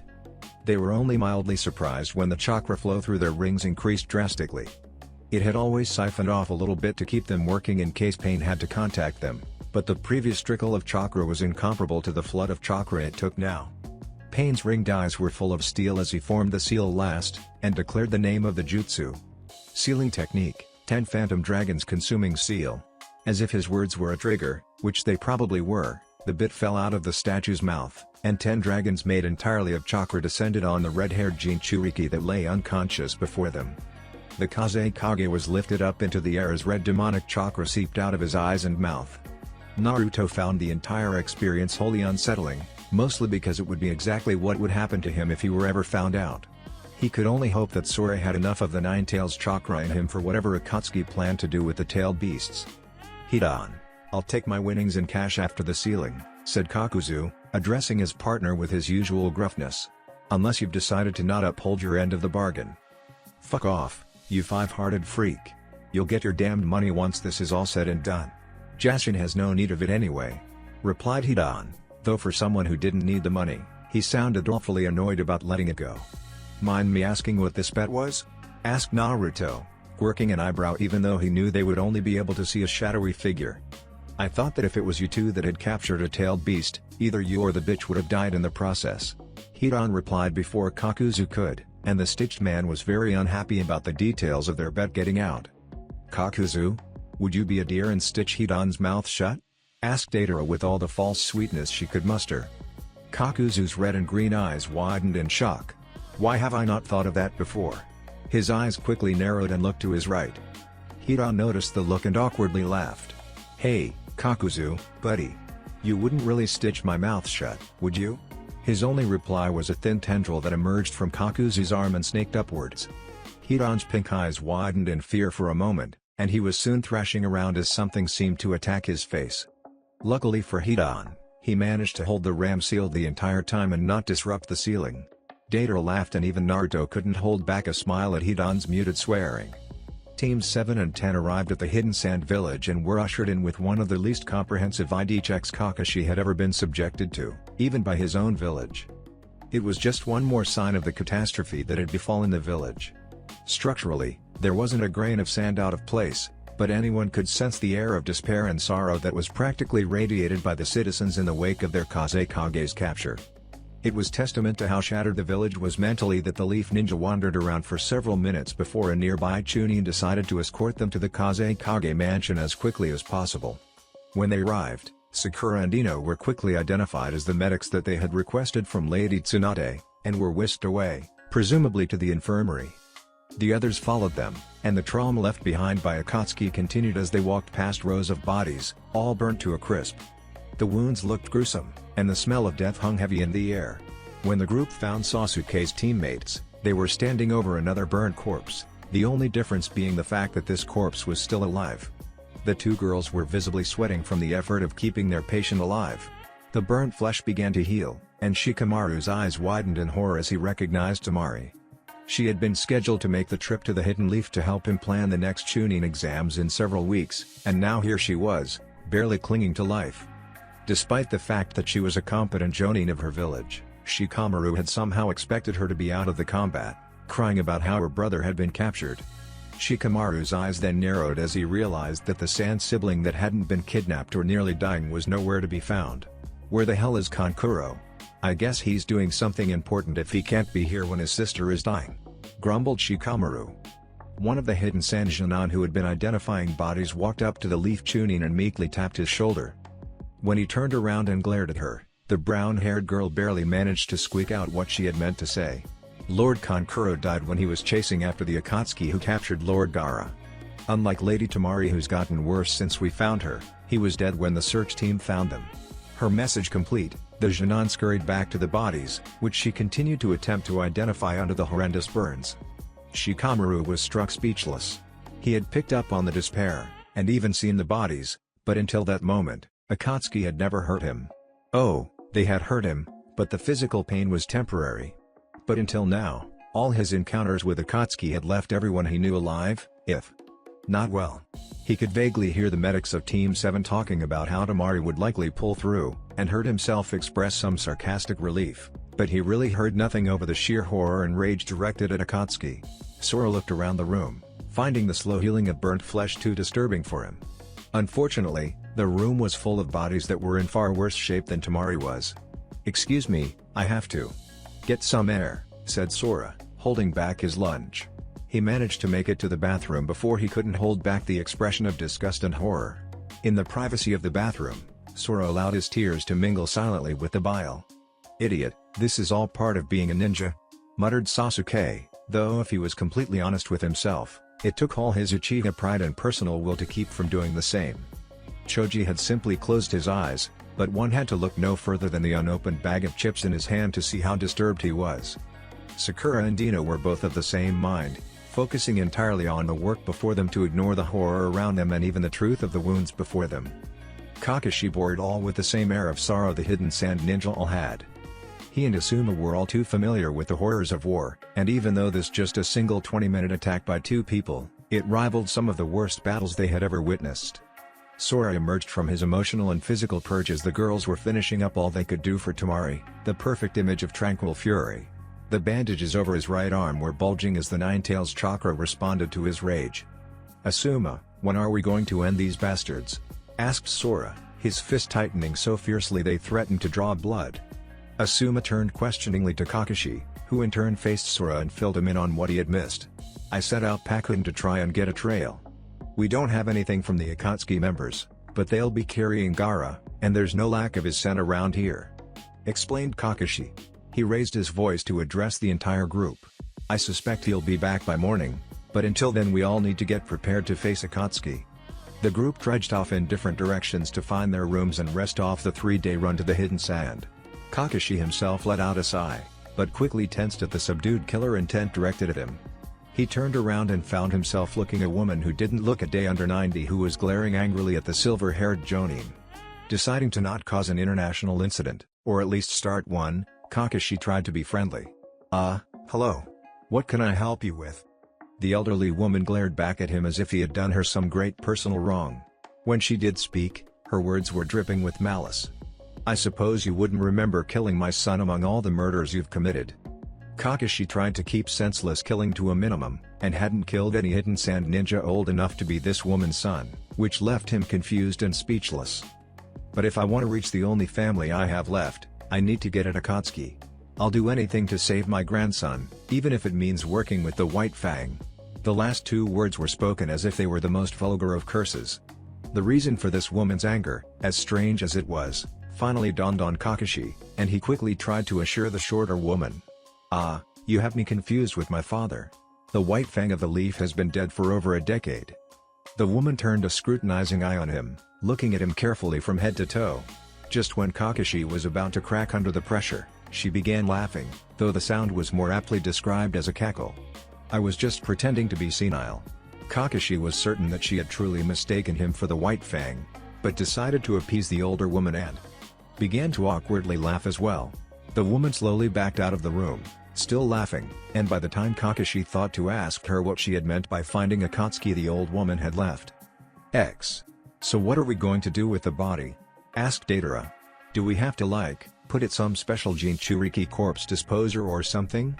The shadowy figures of Akatsuki looked toward their leader, who responded. "Decide amongst yourselves. It matters not." The simple dismissal opened the gates for the argument of what they would do with the corpse of the fifth Kazekage. Zetsu's white half was the first to voice a suggestion. "We should eat him." Before any other member of Akatsuki could shoot down the proposal, Zetsu did it himself. Ridiculous. He would taste like sand. It wouldn't even be worth the trip. Kakuzu was the next to suggest a disposal method. "Sell him. The money from Akage's corpse is good enough. Being a Jinchuriki in addition to that, and he's worth a large fortune." His suggestion was met by mumbled arguments from his partner, who had yet to fully unstitch his mouth. The last valid option came from Sasori. "I'd love to have another Kazekage. I would have to collect the body before it starts to decompose, but Zetsu could pick it up quickly enough once this is over." The hunched-over puppeteer and the immortal bounty hunter both looked at the two blondes that ultimately had control of the Kazekage's corpse. Deidara was torn between the two, and if she was perfectly honest with herself, unsure of what to do now that two of her more aloof seniors were contesting over something she had. Naruto came to her rescue with his sage logic, calm as ever. "There's no rush. The body won't be going anywhere for another 2 days regardless." This placated the two Akatsuki members that were vying for the body for the moment. The cavern fell silent once again except for the moans of pain from the Jinchuriki that was slowly having the life sucked out of him. The relative silence didn't last long however, as Zetsu spoke up again, his voice conveying less of its usual joy and more of its usual frustration.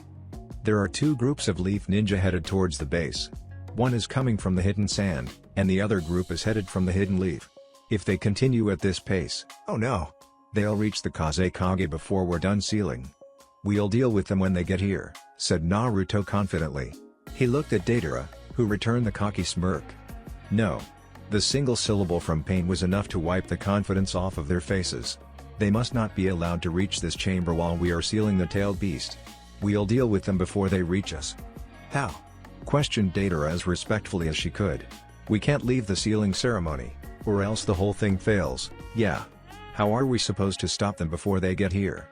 "I'll need 2 volunteers to buy us some time, preferably members with large chakra reserves," said Pain.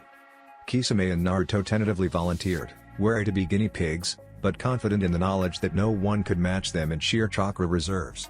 "Good. I have a technique that will let you deal with them, while remaining here. Remember, you're going to buy us time, not show off." Kisame and Naruto swallowed in unison, and then felt a third of their chakra disappear. Kisame and Naruto opened their eyes together. They were in bodies that were both theirs and not. It was a thoroughly disturbing sensation.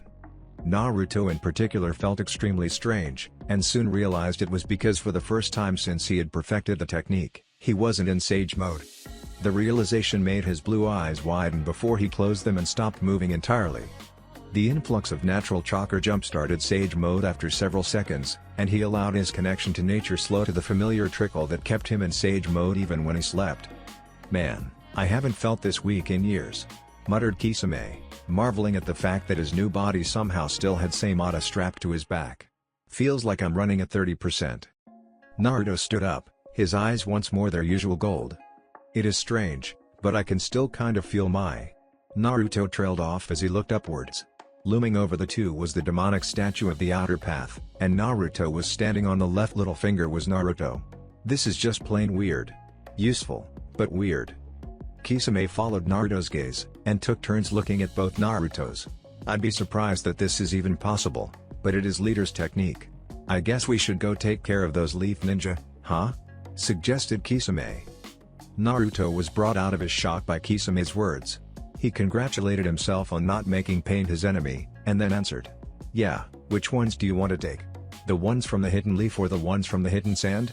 Sharks don't do well on the land, and deserts are notoriously dry. In my current state, I'll take every advantage I can get. You take the sand, I'll head to the forest. Replied Kisame. Naruto really didn't care one way or the other, so he went along with the suggestion.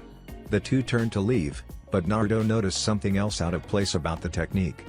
Is it just me, or do these rings seem like cheap knockoffs? Inquired Naruto as the two exited the cave. No, Saimata isn't drawing any chakra either. I guess this is some crazy complex clone technique. Reasoned Kisame. The shark man decided to leave Naruto with some final thoughts before they left their separate ways.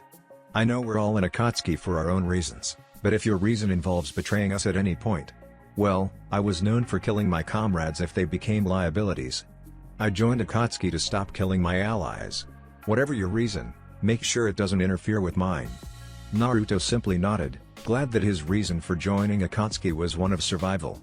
The two chakra tanks turned their backs on each other, a deeper understanding formed, and left to cause some carnage. Pakun had returned soon after he had left, having picked up on a strong trail. Teams 10 and 7 left to rescue the Kazekage, accompanied by the old woman that Kakashi had learned was Lady Chiyo, a master puppeteer and the best seal master in the Hidden Sand Village. Shikamaru and Choji were shanghaied into helping keep an air of strength on the country's borders. It had been explained to them that while rescuing Gaara was important, ensuring that other villages saw the Hidden Sand as still too strong to invade took priority. Shikamaru and Choji had opted to stay back and help, reasoning that they were the weakest fighters in the group, and unlike Ino, they didn't know medical jutsu. Shikamaru had also reasoned that too large of a group would likely bring them to Akatsuki's attention and slow them down further.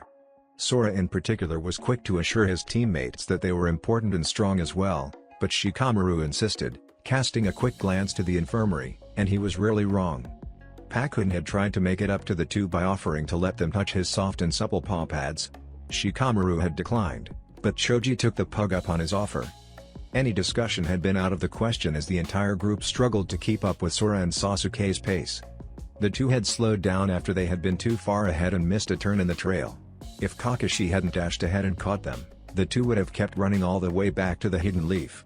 The group had found out that Gaara had been taken into the Land of Rivers, and they would hopefully find Akatsuki's lair soon. The first sign of trouble however appeared at the border between the Land of Rivers and the Land of Wind. And it took the form of a blonde teenager garbed in black and red. Kakashi had to almost physically restrain the Jinchuriki from leaping at the Akatsuki member before them. I knew you'd pass this way. Well, maybe that's wrong, said Naruto, inspecting his black fingernails without a care in the world. He stopped before continuing, facing them with a cocky grin. Pass implies that you will keep moving onwards. The provocation had the desired effect, and Sora sprinted towards the Akatsuki member, red chakra extending the length of his claws a good 4 feet. 3 parallel trenches were dug into the ground by the noxious demonic chakra, and the claws shot upwards at the Akatsuki member. Naruto dodged to the side and caught Sora's wrist, then crossed his other arm across to catch the left hand of an Uchiha that held a ball of blue lightning. Naruto scoffed at the two-leaf ninja. Still a one-trick pony I see. You haven't changed a bit. Just seeing if you have, replied Sora as he dropped his claws to grab Naruto's wrist and hold him there. Sasuke's right hand lit up with the electric chirping of 1,000 birds. Naruto's toad-like eyes widened in surprise at the tactic, but he wasn't taken out so easily, even with only 1/3 of his full strength. Naruto uncrossed his arms violently, knocking off Sasuke's aim and slamming Sora into the ground. The Chidori still cut across his stomach, making a shallow cut. As the two youths crossed his vision, Naruto couldn't see the lightning blade that Kakashi was charging at him with. But he'd have to be an idiot to not sense it. The blonde Akatsuki member surprised Kakashi, not by trying to dodge the attack, but instead launching his head forward. The headbutt was not a counter to the lightning blade Kakashi had ever encountered before, but it was certainly effective. The clash of foreheads sent Kakashi flying backwards, and Kakashi could have sworn that the attack felt more akin to an earth dragon than a headbutt. Sasuke landed on his feet, skidding to a halt to Naruto's left, and Sora remained on the ground, struggling to get his hand free. Now I see what people mean when they refer to the Hidden Leaf's infamous teamwork. Together you might even make me try, said Naruto as his stomach wound healed. It still didn't feel right, but Naruto chalked it up to the weird cloning technique Pain had used. The pink-haired girl ran up, clearly telegraphing her straightforward jab, yelling in anger the whole time. Naruto decided to show a sage's defensive strength before killing the stupid girl to show he meant business. He was completely unprepared when the punch hurt, and sent him flying backwards like an arrow from the bow. As he crashed through the trees behind him, he vaguely heard the girl taunting him. How did someone that weak end up in Akatsuki anyway? The punch had hurt a lot, even in sage mode, but it was far from a finishing blow. Naruto stood back up and emerged from the cloud of dust and wood chips. Thank you.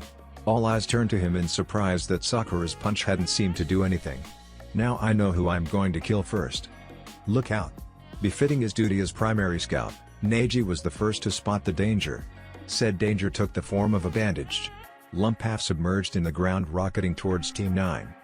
All of them were very proud of their taijutsu, and easily dodged the attack.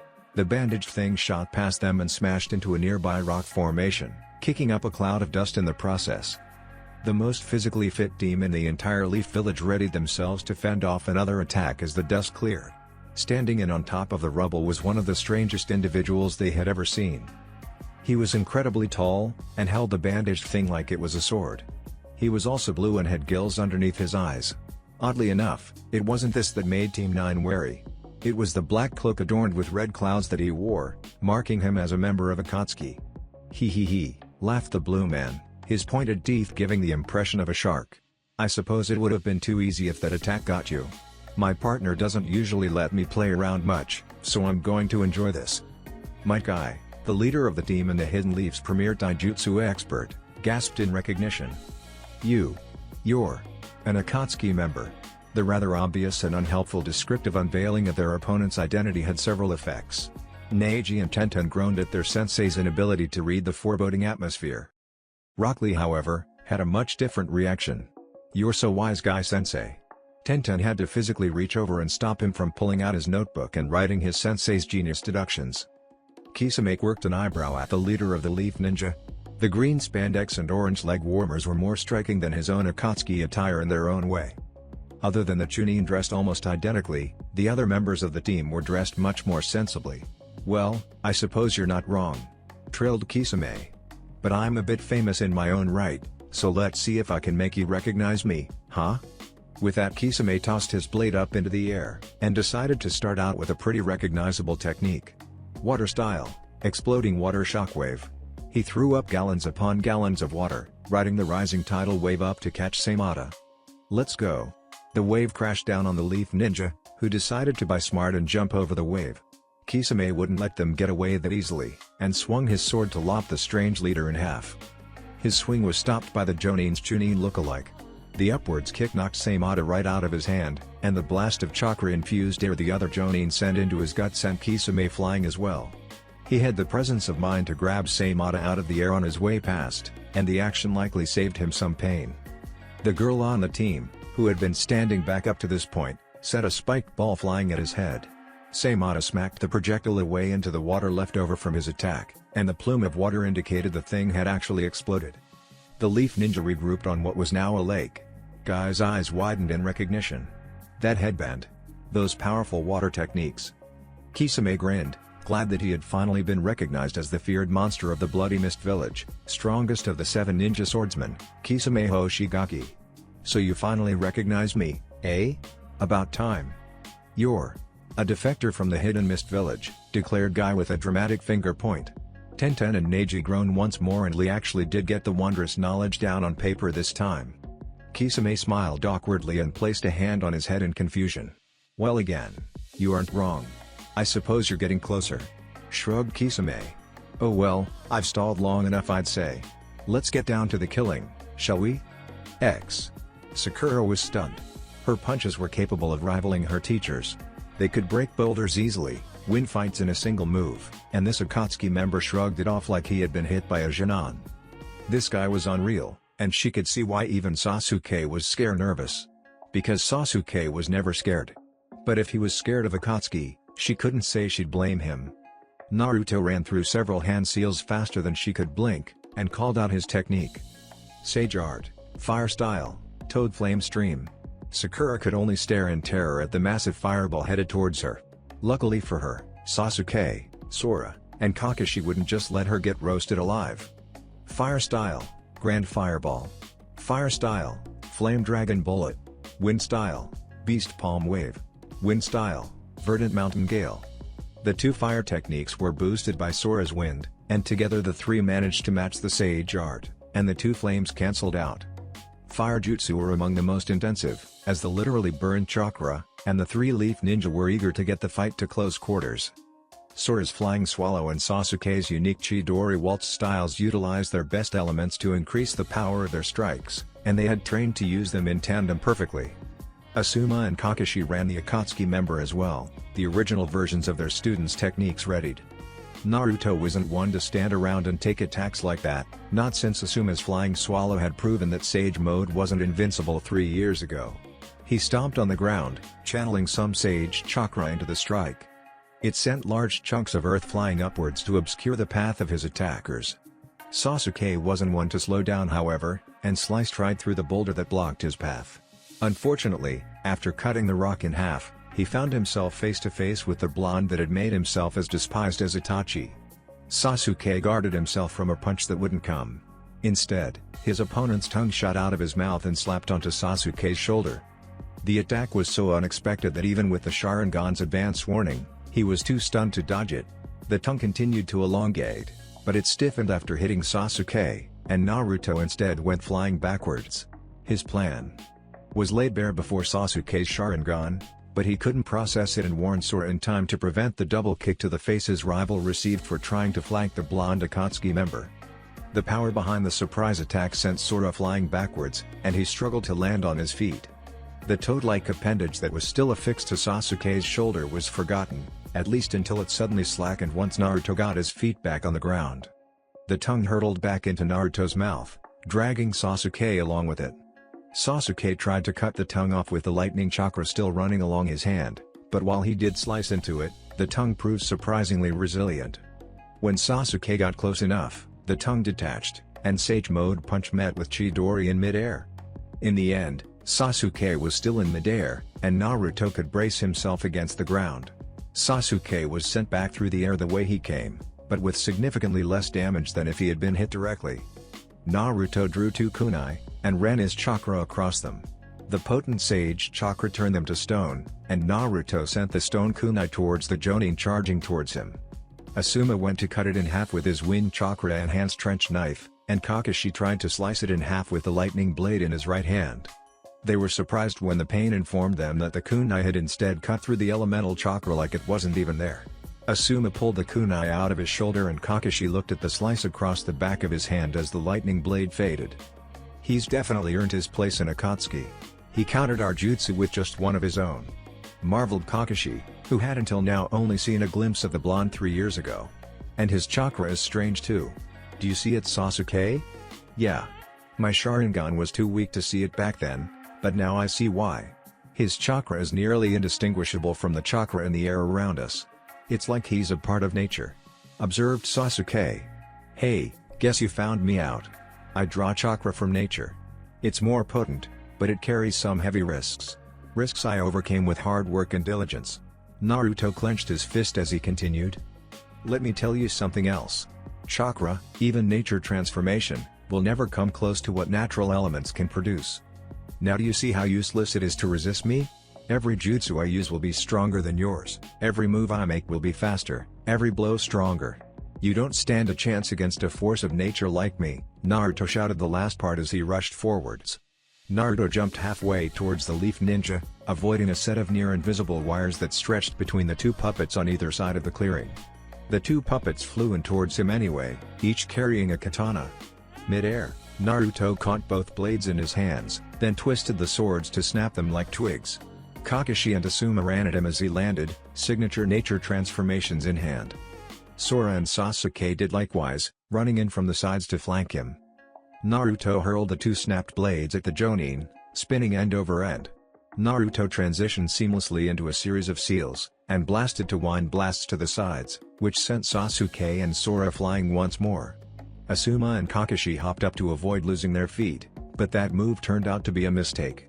They were unable to stop Naruto as he shot past them towards the two Chunin medics and the old puppeteer. Chio stepped forward, her arm clacking as it revealed itself to be a puppet prosthetic. The chakra shield it emitted barely slowed Naruto down as he brushed her aside like a fly. Ino attempted to get off her family jutsu and take control of the juggernaut heading towards them. Naruto wasn't having any of that though, and slapped her arms to the side as he sensed the chakra about to release. The mind-body switch hit Asuma instead, and the unexpected shift from standing to running caused Asuma's body to trip over its own feet. Kakashi was also caught off guard by his comrade's collapse and tripped over Asuma as the bearded Jonin fell into his path. With no mind in it, Ino's body collapsed to the forest floor as well. But Naruto's target was someone else. Sakura tried to send the Akatsuki member flying away like before, but Naruto wasn't one to fall for the same trick twice. He effortlessly ducked under the straight jab and used the motion to sweep the pink-haired medic's legs out from under her. His fist reared back to make good on his promise before he dealt with the other 7 ninja. The Sage Mode enhanced punch descended, carrying enough force to turn the girl's face into paste. Much to the surprise of all, especially Naruto, the fist stopped inches from its target, kicking up a ring of dust on the ground and still knocking Sakura unconscious from the sheer force it had before its abrupt halt. Sasuke, now recovered from the wind blast earlier, tackled Naruto off of his helpless teammate, then quickly got some distance. A stunned Naruto stood up, looking in awe at his right arm, which was now distinctly not human, but toad. The toad-like skin was spreading up his arm, and his hand was already turning to stone. Naruto tried to vent the excess natural chakra, but for the first time, the process wasn't reversing. Huh, I guess this body isn't used to Sage Mode, even with me in control. You got lucky, Leaf Ninja, but don't worry. I'll see you all very soon, said Naruto, shockingly calm for the circumstances. In addition to the human-to-toad to statue transformation, his skin was falling away like paper, revealing another individual entirely. The Leaf Ninja, and Chio, could only watch in fascination as the man before them, for it was no longer Naruto, turned into a toad-like statue. They had no idea who they had been losing to, but one thing was clear. Naruto had been beating them all, without even being there. I know who you are. You're a member of the 7 Ninja Swordsmen. But which one? I'm getting tired of this, you weird beast, said Kisame. He and Team 9 had been going at it for a while now, and every time he got close to killing one of them, another would swoop in and rescue them. Kisame decided to separate his opponents, but before he could decide how, the green-clad Jonin appeared right in front of him. Not even Itachi could move that fast, and Kisame had his sword kicked out of his hand once again, and the Jonin had the nerve to ride his sword away. The 3 others jumped at Kisame to take him out, but Kisame had other ideas. The shark man slammed his hands into a basic seal for a basic jutsu. 3 towers of water shot up around him and assumed his form. The water clones blocked the incoming taijutsu attacks, but the impact turned them back into water. More chakra made more clones, which used the water from the previous batch to trap the 3 Leaf Ninja in their own little water prisons. The leader jumped back at Kisame, daring to hold Saimata in his hand to try and attack Kisame with his own sword. In Kisame's completely unbiased opinion, the fool got what he deserved when Saimata rejected him, piercing his hands with its spikes. The Jonin dropped the legendary blade, and Kisame caught it mid-air. A swing and a miss later and Kisame stood surrounded by 3 water clones holding 3 Leaf Ninja, and Guy stood on the water's surface several meters away. Kisame's eyes narrowed in concentration as the taijutsu master reached into his kunai pouch. The blue Akatsuki member was surprised when all that emerged was a pair of nunchucks. One of the linked pieces of metal came swinging at Kisame a second later, and he decided that they were incredibly lethal in the hands of an experienced user. He ducked the strike, but the metal bar and chain wrapped around Saimata, locking Kisame in place unless he wanted to lose Saimata a third time. Guy used the nunchucks as a hold to accelerate a roundhouse kick at the Akatsuki's shark. Kisame ducked even lower for that blow, now practically crouching. The Jonin's foot landed on Kisame's back as the nunchucks came loose. Guy used the Akatsuki member's back as a platform to launch off of towards the 3 water clones facing away from him and knock Kisame down onto the water. The second roundhouse kick decapitated all 3 of Kisame's clones, and freed the Chunin and newly minted Jonin. Kisame recovered before his clones died and used the time to run through a series of hand seals. His limited chakra reserves coupled with the fact that he actually had to use his chakra sparingly for once, but he deemed the use of his jutsu strategic. He finished the last seal as the three freed leaf ninja began sputtering and gasping, and the water in front of him began to writhe. Water style, water shark bomb. The water shark leapt out of the water before Kisame and flew through the air towards the leaf ninja. The long-haired one noticed, and they all jumped out of the way. They didn't anticipate the second half of the jutsu as the shark bomb exploded in a wave of water. Kisame rushed towards the censor of the group, who had jumped in a different direction, intent on lopping him in half with Seimata. He was slightly taken aback when his strike was deflected by a spinning ball of chakra, but true to its nature, Seimata ate the chakra quickly upon contact. Kisame grinned at the teen's expression as he reversed the direction of his swing and tried to slice from below. No. The blasts of chakra that accompanied the two simultaneous shouts would have sent Kisame flying if he didn't stop his attack to block. The long-haired jonin landed gracefully and quickly retreated, but he was quickly replaced by the two green-clad ninja. In addition to the chakra rolling off of their bodies, their skin had turned a furious red, and Kisame had barely sensed them move. The dual upper kicks both knocked Seimata out of his hands once more and sent him flying up into the air as his head snapped back. The younger of the two jumped up and punted Seimata into the distance, removing any chance of Kisame getting it back anytime soon. The older of the two simply appeared in front of Kisame as he was halfway through his hand seals. Kisame's eyes widened as he ducked a punch that literally launched a fireball as it shot past his shoulder. The second punch wasn't dodged, and Kisame felt a burning pain shoot through his entire body. The fourth punch landed as well, then the fifth, then the sixth. Soon Kisame had lost count in the pain. He was vaguely aware of his skin falling off and burning, and he realized with a start that the jutsu was ending, most likely because of his imminent demise. Guy landed the final punch with a youthful shout of the technique's name. Morning Peacock. The last hit launched the former member of the Hidden Mist 7 ninja swordsmen who had joined Akatsuki flying into the water. The supplier of its chakra undoubtedly dead, the chakra-generated water began to evaporate and disperse at an accelerated pace. Soon Team 9 stood once more on solid ground. Guy looked down at the body of his opponent as he allowed the 8 gates to close. Guy's eyes widened in shock as he looked at the corpse of a man who was not tall, blue, and wearing a slashed Hidden Mist headband. "I don't recognize this man at all," said Guy, trailing off as he fell into a chakra exhaustion-induced sleep. Kisame and Naruto opened their eyes at the same time to see the other 8 members of Akatsuki as shadowy figures, illuminated only by the light of a dying Jinchuriki. Naruto noticed that while he had been fighting the Leaf Ninja, his body had stopped gathering natural chakra. He was still in Sage mode, and quickly started gathering natural chakra once more, but if he had stalled any longer he might have lost Sage mode in front of Akatsuki.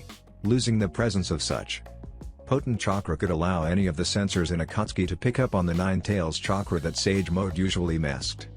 "I swear to Jashin, you lousy son of a bitch, when I don't have to keep this damned ram seal, you are going to be my next tribute."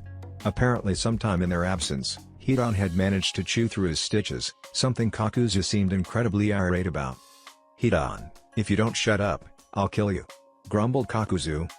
"Ha. If your pansy ass could kill me, I'd welcome it," challenged Hidan. "I take it the Leaf Ninja are on their way?" Pain's voice silenced any idle chit-chat and drew all attention to Kisame and Naruto. "That weird cloning technique broke down under the strain of my techniques, but I managed to wound them enough to slow them down for at least a day or two," replied Naruto. He was aware that he had technically succeeded, but the fact that he had lost in the end still ruffled his feathers.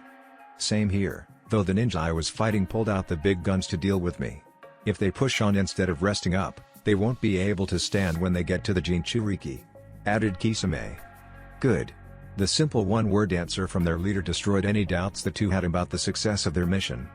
When it became obvious that he wouldn't say any more, Akatsuki continued their conversations where they had left off. It appeared that 3 days of not moving would turn even Sasori talkative, as he and Deidara were arguing over the reality of art. Hidan and Kakuzu were threatening each other and Itachi was filling Kisame in on what he missed. Eventually the topic of conversation turned to previous victories. Deidara's best art was first to be told, though that was quickly topped by Sasori's fight against the third Kazekage.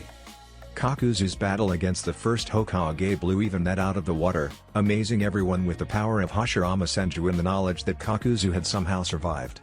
Hidan's most recent slaughter failed to upstage the fight with the god of ninja, and Hidan went back to swearing profusely at his partner under his breath.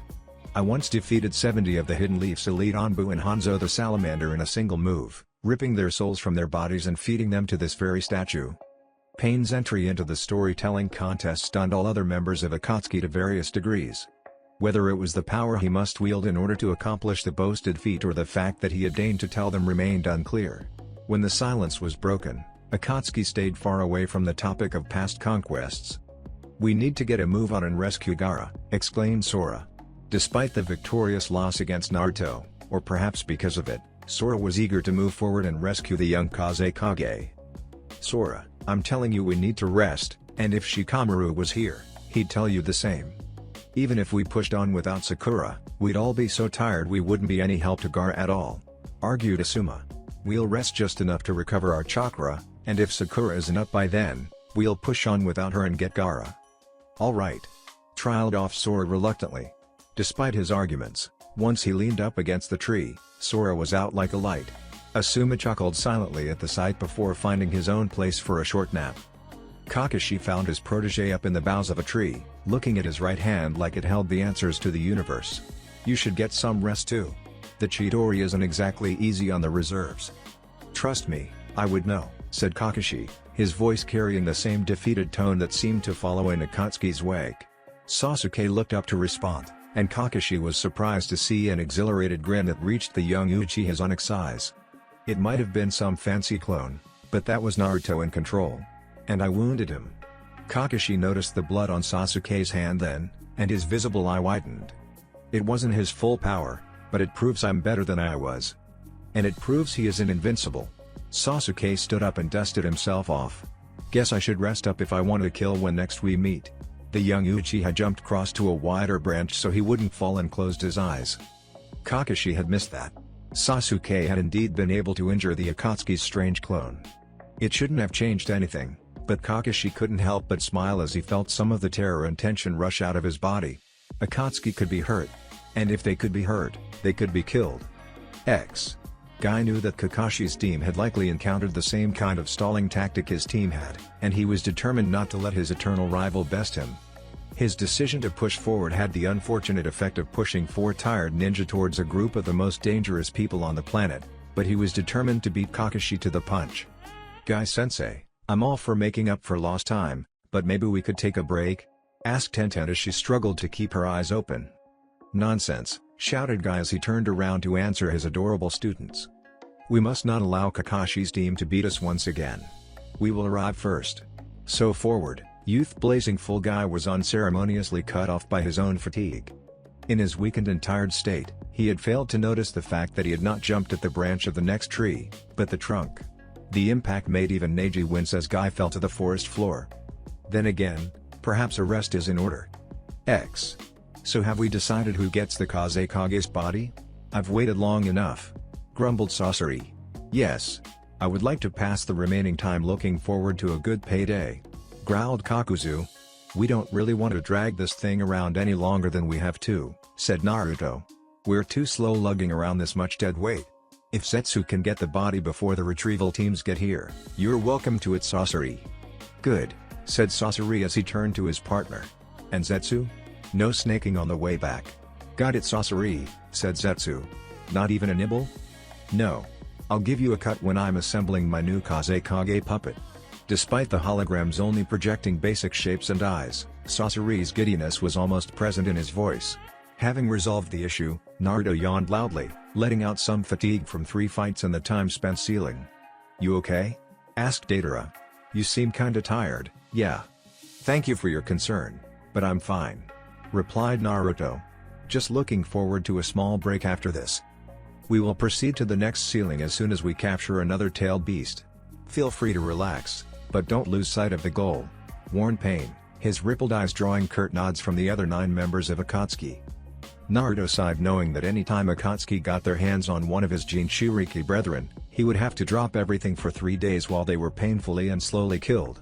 The sealing was scheduled for another 12 hours, so they were all taken slightly aback, except Pain, who was unflappable, when the Jinchuriki's body leaked out the last little bit of one-tail chakra.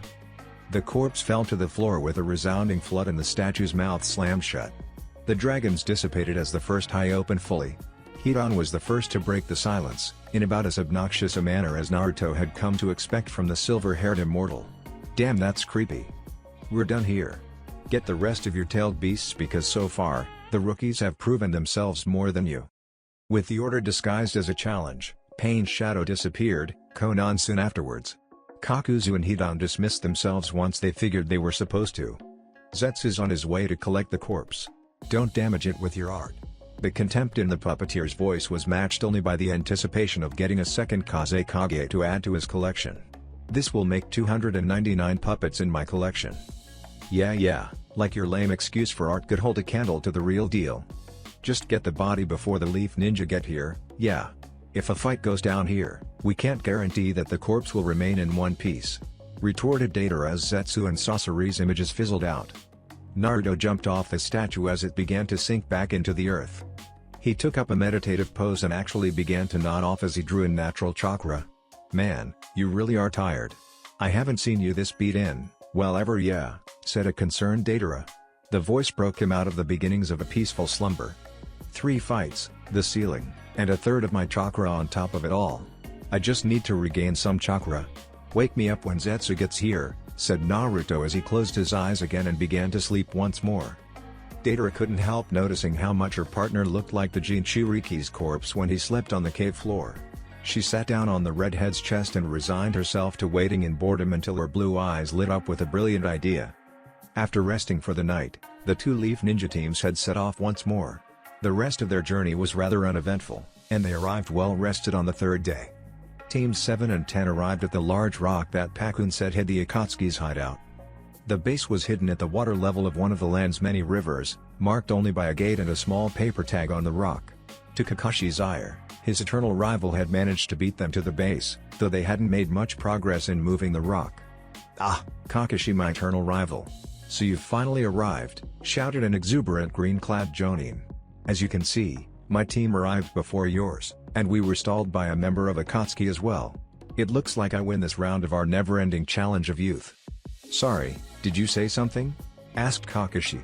He smirked to himself as Guy fell to the ground in despair at his unattainable hipness. It never got old. Neji was the one to sober the mood by bringing up the reason they were actually here. "Akatsuki is waiting beyond that boulder. We've been waiting for you before we open it. It will be tricky." Sasuke knew that the Uchiha clan was all of 2 people, and he planned to kill Itachi, but old rivalries died hard. So of course the Uchiha wanted to show up the Hyuga. "Sakura, blow this place wide open." Sakura grinned, confident in her strength. She pulled her gloves tight and sprinted at the boulder, rearing back her fist to pulverize the rock. She made contact, and the power behind her strike blew back the water beneath her and sent a visible shockwave up the boulder from the point of impact. But miraculously, the big rock remained intact, not even chipped. Sakura was dumbfounded that her strength had failed her for the 2nd time in as many days. "That won't work," said Tenten. "It was the first thing Guy-sensei tried when we got here. It's protected by a seal of some sort. Even Neji's Byakugan can't distinguish anything in there." "Right, we've located 5 similar seals in the area, but we didn't take them off yet. I may be faster, stronger, tougher, and better in almost every way, but Kakashi knows seals better than even I." Guy managed to both praise and insult his rival in one sentence. After all, seals are the most dangerous branch of the ninja arts. Removing them without knowing what they are could kill us all, or worse. Kakashi was glad that his counterpart was able to grasp the gravity of the situation. Then Guy opened his mouth to elaborate. "They could drain us of our youth." Kakashi buried his face in his palm and sighed. He looked up, his one eye intently studying the seal high up on the rock. "You were right. There don't appear to be any traps sealed in, and it's definitely a 5-barrier seal." Kakashi took a closer look and noticed something else, buried just deep enough in the sealing matrix that he almost missed it. "Wait. The 5 seals need to be removed at the same time, or the main seal will lock up and be impossible to remove. We prepared for this. Here," said Neji calmly as he handed his clan's rival an earpiece and microphone. "We'll use these to synchronize our movements." Neji turned back to his team and addressed them. "Let's move out. You stay here to make sure Akatsuki doesn't escape while we're off removing the seals. We'll back you up as soon as we can." Team 9 nodded to each other, too much more exuberantly than the others, and they dispersed. Sasuke took his position above the seal before them, and Sakura readied herself for redemption. The others were left to swallow nervously and prepare to face Akatsuki. Naruto was unceremoniously woken up from his power nap, not by Deidara, or even Zetsu himself, but by the explosion of the entrance to Akatsuki's hideout. Naruto got off from his impromptu bed and yawned as he stretched. Deidara at least had the manners to look apologetic for not waking him up. "Sorry," said Deidara, lowering her head in apology. "I didn't think they'd be able to get past the seal." "No. It's my fault for not finishing them before. Though it's not like Zetsu to be late," mused Naruto as the dust cleared. The Leaf Ninja who had unceremoniously kicked down the door were the ones he had been in charge of stalling, which annoyed him further. "I thought for sure I delayed you longer than Kisame delayed his Leaf Ninja. Did you manage to beat them here?" Kakashi was the one to respond. "Actually they beat us here by several hours. This Kisame, who I can only presume is the same infamous former member of the Seven Ninja Swordsmen, was less effective than you. Though I'd say he'll soon be infinitely more productive than you. After all, dead men don't do much of anything." Naruto responded not to Kakashi, but Deidara. "Aren't they cute when they think they stand a chance?" He turned his gaze to the Leaf Ninja. "Unfortunately you're a tad late. We were going to hand him over our own puppeteer as a weapon." He nudged Gaara's corpse with his foot to drive his point home. The action angered the Leaf Ninja who had been friends with the former Jinchuriki, but Granny Chio remained calm and stepped forward to address the Akatsuki members. "So my grandson did get involved with you wretched people. He may be family, but I won't let him defile the body of a Kazekage from his own village. If you must, give him these instead." The old lady drew out 2 small scrolls and tossed them to the Akatsuki duo. Naruto and Deidara each caught one, and unrolled them to reveal the kanji for mother and father. They're puppets of his parents. "I'm not long in this world, one way or another, but perhaps these will save some remnant of my grandson." "I doubt it, but okay. These scrolls earned you a chance. Get the Kazekage's body back if you can," said Naruto as he set the scrolls before him. "But you'll have to kill 2 of the wretched people that your grandson has allied himself with." Before we begin, Naruto turned his head to see the Uchiha who had spoken up, much to the surprise of all present. "You said my jutsu were no match compared to your power, nature's power. What did you mean?" Naruto closed his golden eyes to chuckle softly. "It's called Sage Mode. As you've already guessed, it gives me more power than you will ever touch in your life, but there are some heavy risks and many requirements. I'll show you one right now." Naruto brought his thumb up to his mouth and bit into it.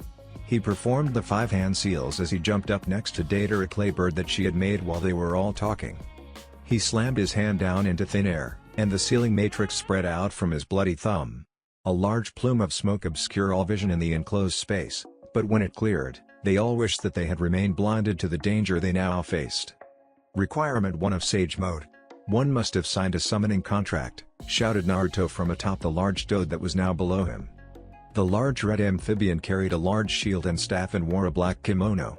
Naruto stood between the horn-like protrusions on the toad's head, Akatsuki cloak flaring from the displacement of wind the summoning had caused. The Leaf Ninja were awed, especially Kakashi and Asuma, who recognized the toad summoning contract as one of the things that made Jiraiya the Sannin as powerful as he was. Their fear turned briefly to wonder however, as the toad spoke. "I'm rather clumsy, but I'll try my best, Naruto. Let's show them just how powerful the toads can be, Gameken," said Naruto. Gameken swung his spiked staff at the Leaf Ninja, who scattered to dodge. His swing followed through a little too far however, and Gameken lost his balance. The clumsy toad fell backwards and smashed the roof of the cave, causing it to crack. "Don't let them get outside," shouted Kakashi, mistaking Gameken's fall as an intentional tactic employed by the Akatsuki members. Naruto looked down to Gameken and nodded. Even though there was no way he should have been able to see the gesture, the large red toad got the message and swung at the ceiling again, this time on purpose. The strike had far more power behind it, and as a result the previously damaged ceiling shattered into pieces and collapsed. Gameken was large enough to take any pieces of rubble that hit him, and Deidara was able to dodge around them on her clay creation. The remaining ninja were left to jump from falling rubble to get outside and avoid the deadly rocks. Naruto exited in this manner as well, not because the rocks posed any threat to him, but because he knew Gameken would be far more effective with room to maneuver. As he predicted, Gameken jumped out of the hole and attempted to crush the Leaf Ninja upon landing. The Leaf Ninja scattered to avoid the straightforward attack. As they emerged, Asuma and Kakashi were met by Naruto jumping at them. He caught Asuma's wrist to stop his flying swallow strikes, and Kakashi could only watch as he flew past and landed on the ground. The one-eyed Jonin pulled up his headband to reveal his Sharingan and jumped at Naruto's unprotected back. The Akatsuki member grinned as he sensed Kakashi approaching. Naruto flipped over so that Asuma was between him and Kakashi, then kicked hard. Asuma was sent flying at Kakashi, who luckily managed to let his lightning blade fade before they hit each other.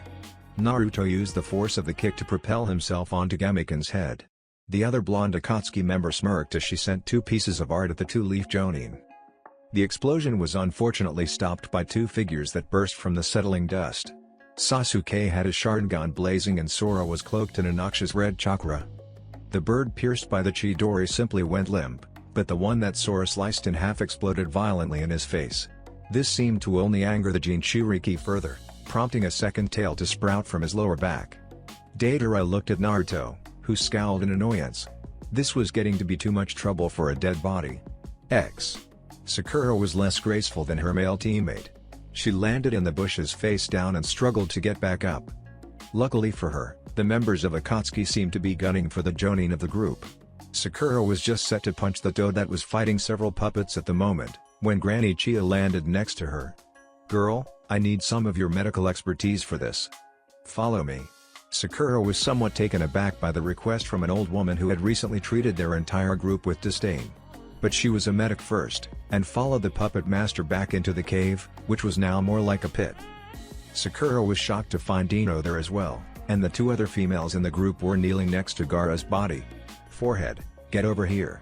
I don't know what Granny Chio has planned, but she says it could mean the difference between victory and defeat up there," whispered Dino. It was more habit than practicality. If Akatsuki wanted to find them, they would need better cover than a whisper. "I don't see what we can do here," said Sakura as she took a knee next to Gaara's cold body. "Ino and I are good medics, but we can't bring back the dead." "You might not be able to, but I can," said Chio. "I don't have enough chakra for it though, so I'll need your chakra to help." Seeing the disbelief clearly written on their faces, she elaborated. "It was designed to bring puppets to life, but research was stopped due to the sacrifice the jutsu requires. I won't live through this." Chio held up a hand to stop any questions or concerns coming from the 2 young medics. "I'm not long in this world anyway. I do want you to do 2 things for me. If you ever meet Sasori, tell him I'm sorry. Secondly," Chio pulled a small ball covered in seals from her sleeve and handed it to Ino. "Use this on that sage boy.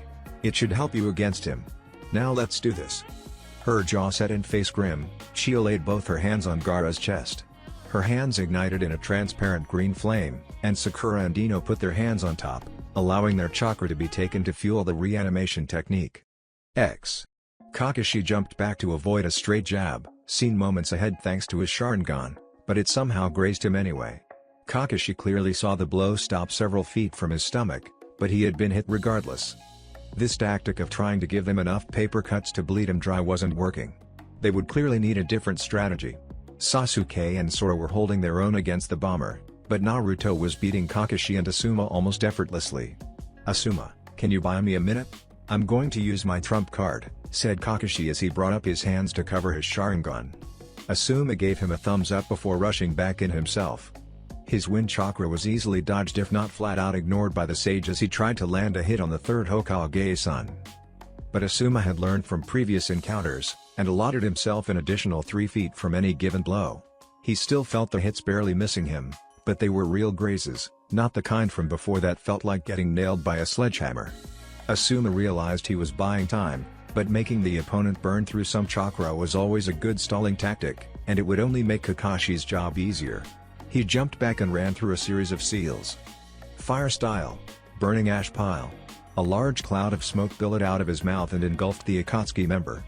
He waited for a second to see if his opponent was going to jump out of the smoke before he clacked the flint in his teeth to create a spark. The spark ignited the entire cloud into a massive fireball. The smoke cleared to reveal Naruto, who had simply stood there and bore the attack, sprinting towards Asuma, his Akatsuki cloak slightly tattered and smoking. He delivered a powerful uppercut to Asuma's gut, lifting him off the ground slightly with the force of the blow and driving the wind from him. His leg shot out to bend Asuma's knee in a manner that wasn't supposed to occur. Asuma screamed in pain and fell down. Naruto went to stomp on his head and smash it, but fell to stop to avoid a small distortion in the air that contained more chakra than should be possible.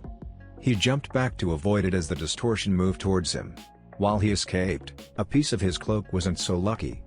Naruto looked down at the hole in his Akatsuki cloak and glared at Kakashi.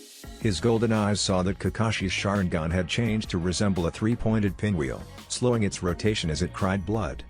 It looked different, but Naruto quickly identified the mutation. Impossible, someone who isn't even an Uchiha has the same eyes as Itachi? What was that jutsu? Asked Naruto incredulously. The Mangekyo Sharingan, confirmed Kakashi, even as he covered his eye, panting from the exhaustion of his technique. And Kamui, the jutsu that will end you. Deidara scowled at the two-leaf ninja below her. The Uchiha had quickly figured out that her explosives were short-circuited by lightning style, something even she hadn't noticed.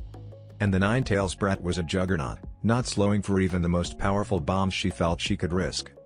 She had bigger bombs, but anything of a higher quality than C1 threatened to kill him. The last thing she wanted to do was kill the blue-haired kid, not if it meant Pain's wrath. She did have Naruto's Dode helping her, which had decided to help her instead of Naruto after the puppets it had been fighting disappeared in 10 puffs of smoke. Not that she blamed the guy, Naruto could handle himself and she appreciated the help. The Toad, Gemaken if she had heard correctly, swung his split staff down at the duo, who easily dodged the straightforward strike. Itachi's brother actually jumped onto the metal staff and sprinted up its length. He vaulted off of the Toad's head and flew towards Deidara Bird, hand-holding a chirping ball of lightning death. Deidara was an S-ranked ninja though, and wouldn't fall for an attack like that even as a Chunin. Her art gave a particularly strong flap of its wings, and the Uchiha sailed under her harmlessly. Or he would have, if the Chidori in his hand didn't extend a good 20 feet and almost cut her arm off as it bisected her bird. The clay creation shorted out and began to fall to earth. Deidara hurriedly tried to shape the bomb she had been working on into a new mount. Still falling backwards, the Uchiha ran through another set of seals, finishing with a tiger seal. Fire style, grand fireball. The searing ball of heat shot towards her, and she barely had time to chuck her unfinished blob of clay into the fireball and have it explode to disperse the flames. Even so, she wound up with some nasty burns and a hard landing. She scrambled to her feet in what she hoped was a quick and graceful motion to see the Jinchuriki running full tilt towards her. Deidara dodged beneath the blow and struck out with a jutsu she thought she'd never use again. Explosion style, landmine fist. Her fist exploded violently, sending the Jinchuriki flying into the woods. She knew better than to think that it'd been anything but a lucky blow. Deidara was decent when it came to close combat, but she was no match for a Jinchuriki and an Uchiha up close and personal. Deidara quickly bought herself some time with another of her bloodline's signature moves. Explosion style, landmine priming. Deidara volatile chakra shot into the ground in small lumps, congregating in pressure-sensitive patches that would blow up violently if anything heavier than a leaf touched them. Not that the makeshift minefield was slowing down her opponents. It quickly became apparent that the Sharingan could see her chakra, and the Uchiha deftly dodged the dangerous detonations. The Jinchuriki just ran through them, a limp right arm being the only damage done. The two-leaf ninja drew close, and Deidara tried to remain calm and time her attack perfectly. A jet-black clay creation, a small lizard, emerged from her hand and exploded at her feet. Not her typical fiery explosions of death, but a poof of dark smoke. The two-leaf ninja were too close to stop their attacks, and Deidara figured that the two-tailed menace wasn't thinking clearly enough to use even basic strategy. The three red claws and chirping birds of death collided with flesh, each landing a debilitating, but not fatal, blow. Deidara could only watch from the owl she had created in the smoke and giggle at the two allies dumb enough to take each other out of the game. The Uchiha's wounds were too shallow to be fatal under all but the most incompetent medics in the world. Which was good, since Itachi would tear her limb from limb if she had killed his brother. The blue-haired one gave her pause, as he seemed to get back up more dangerous than ever. A third tail sprouted from the Jinchuriki, but faded as soon as the grapefruit-sized hole in Sora's chest was healed. The red chakra faded and he collapsed to the ground unconscious. Deidara grinned. It might have been Naruto's target, but she had just gotten 2 for 1 on this mission. Deidara walked up to the Jinchuriki's body carefully, not wanting to be taken off guard by a surprise attack. Her caution was rewarded, not because the blue-haired leaf ninja in front of her jumped up and attacked, but because a green and orange blur shot out of the forest and almost took her head off. Deidara managed to duck in time, but her ponytail almost got hit, and the pain of having her hair indirectly pulled made her wince. A blast of air quickly followed and blew her creation to little bits of clay. Other than that, She escaped without incident and jumped back to see a group of 4 more Leaf Ninja in different taijutsu stances while the female on the team quickly examined the 2 unconscious bodies on the ground. After a quick once-over to make sure they were alive, she stood next to her teammates and rolled open a large scroll. They were all close-range specialists from the looks of things, and while she was competent at close range, it wasn't her specialty. Deidara pulled out 2 kunai while her hands chewed some clay for an escape to a more comfortable distance.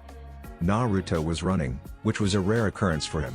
When he did run, it was in a brutally efficient rush of enemy lines, and he couldn't remember the last time he had actively dodged an attack in such a manner.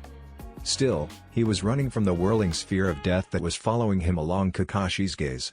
The masked Jonin was a good ninja, Naruto could admit that, but he would be damned before he was overcome by a Uchiha wannabe.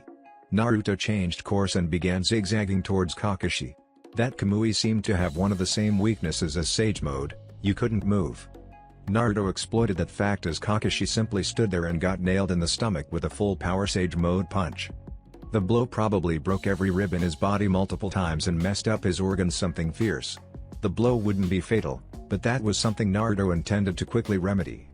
Naruto was unprepared when Kakashi grabbed his fist with both hands, holding Naruto close. Kakashi had taken enough pain to justify dying, so Naruto was surprised to find out that not only was he conscious, he was good enough to fight. The Leaf's copycat Kakashi looked up, the action obviously paining him, and locked onto Naruto with one blood-red eye. The Mangekyo Sharingan span wildly as Kakashi gave it the rest of his chakra and whispered the name of his trump card: Kamui. Naruto felt the displacement in the air coalesce from his neck to his knees as his body itself began to warp. Naruto's eyes widened as he recognized the pull on his body and realized he had only seconds, if that, to save himself. He quickly tucked himself into as small a space as possible to fit his entire body into a small black hole. He also shouted the one name that he hoped could save him from this jutsu: Gameken. The large red toe looked at Naruto and gawked at what he saw, before he too recognized what was happening and what Naruto wanted him to do. It was a long shot, but it was his only hope. The warp point closed in on itself, dragging Naruto along like water down a drain.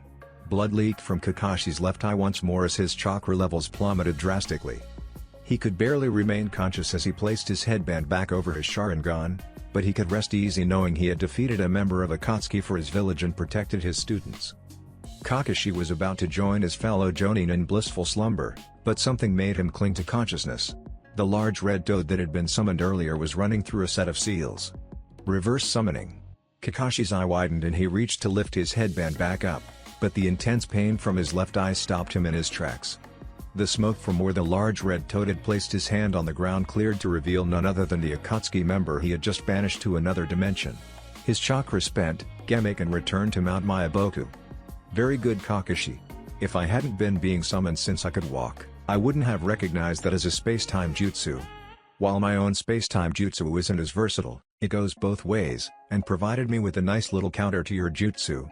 Too bad, that might have beaten any other member of Akatsuki, but your luck has run out. Despite the lack of actual work he had done, Naruto seemed slightly winded. Being warped between dimensions put a lot of stress on the body, it would seem. Kakashi's brain filed the information away for later, but he was growing suspect that there might not be a later. Naruto stalked up to the Jonin, but paused as another chakra signature simply appeared within the range of his Sage Mode's sensory powers. The signature was unforgettable, though it should have been impossible. Ignoring Kakashi, who had finally lapsed into unconsciousness, Naruto turned and sprinted towards the large hole that had once been Akatsuki's hideout. As he looked down into it, he saw 3 figures huddled around a fourth, which was stirring. Naruto jumped down, intent to end the threat before it began and kill the medics while he was at it.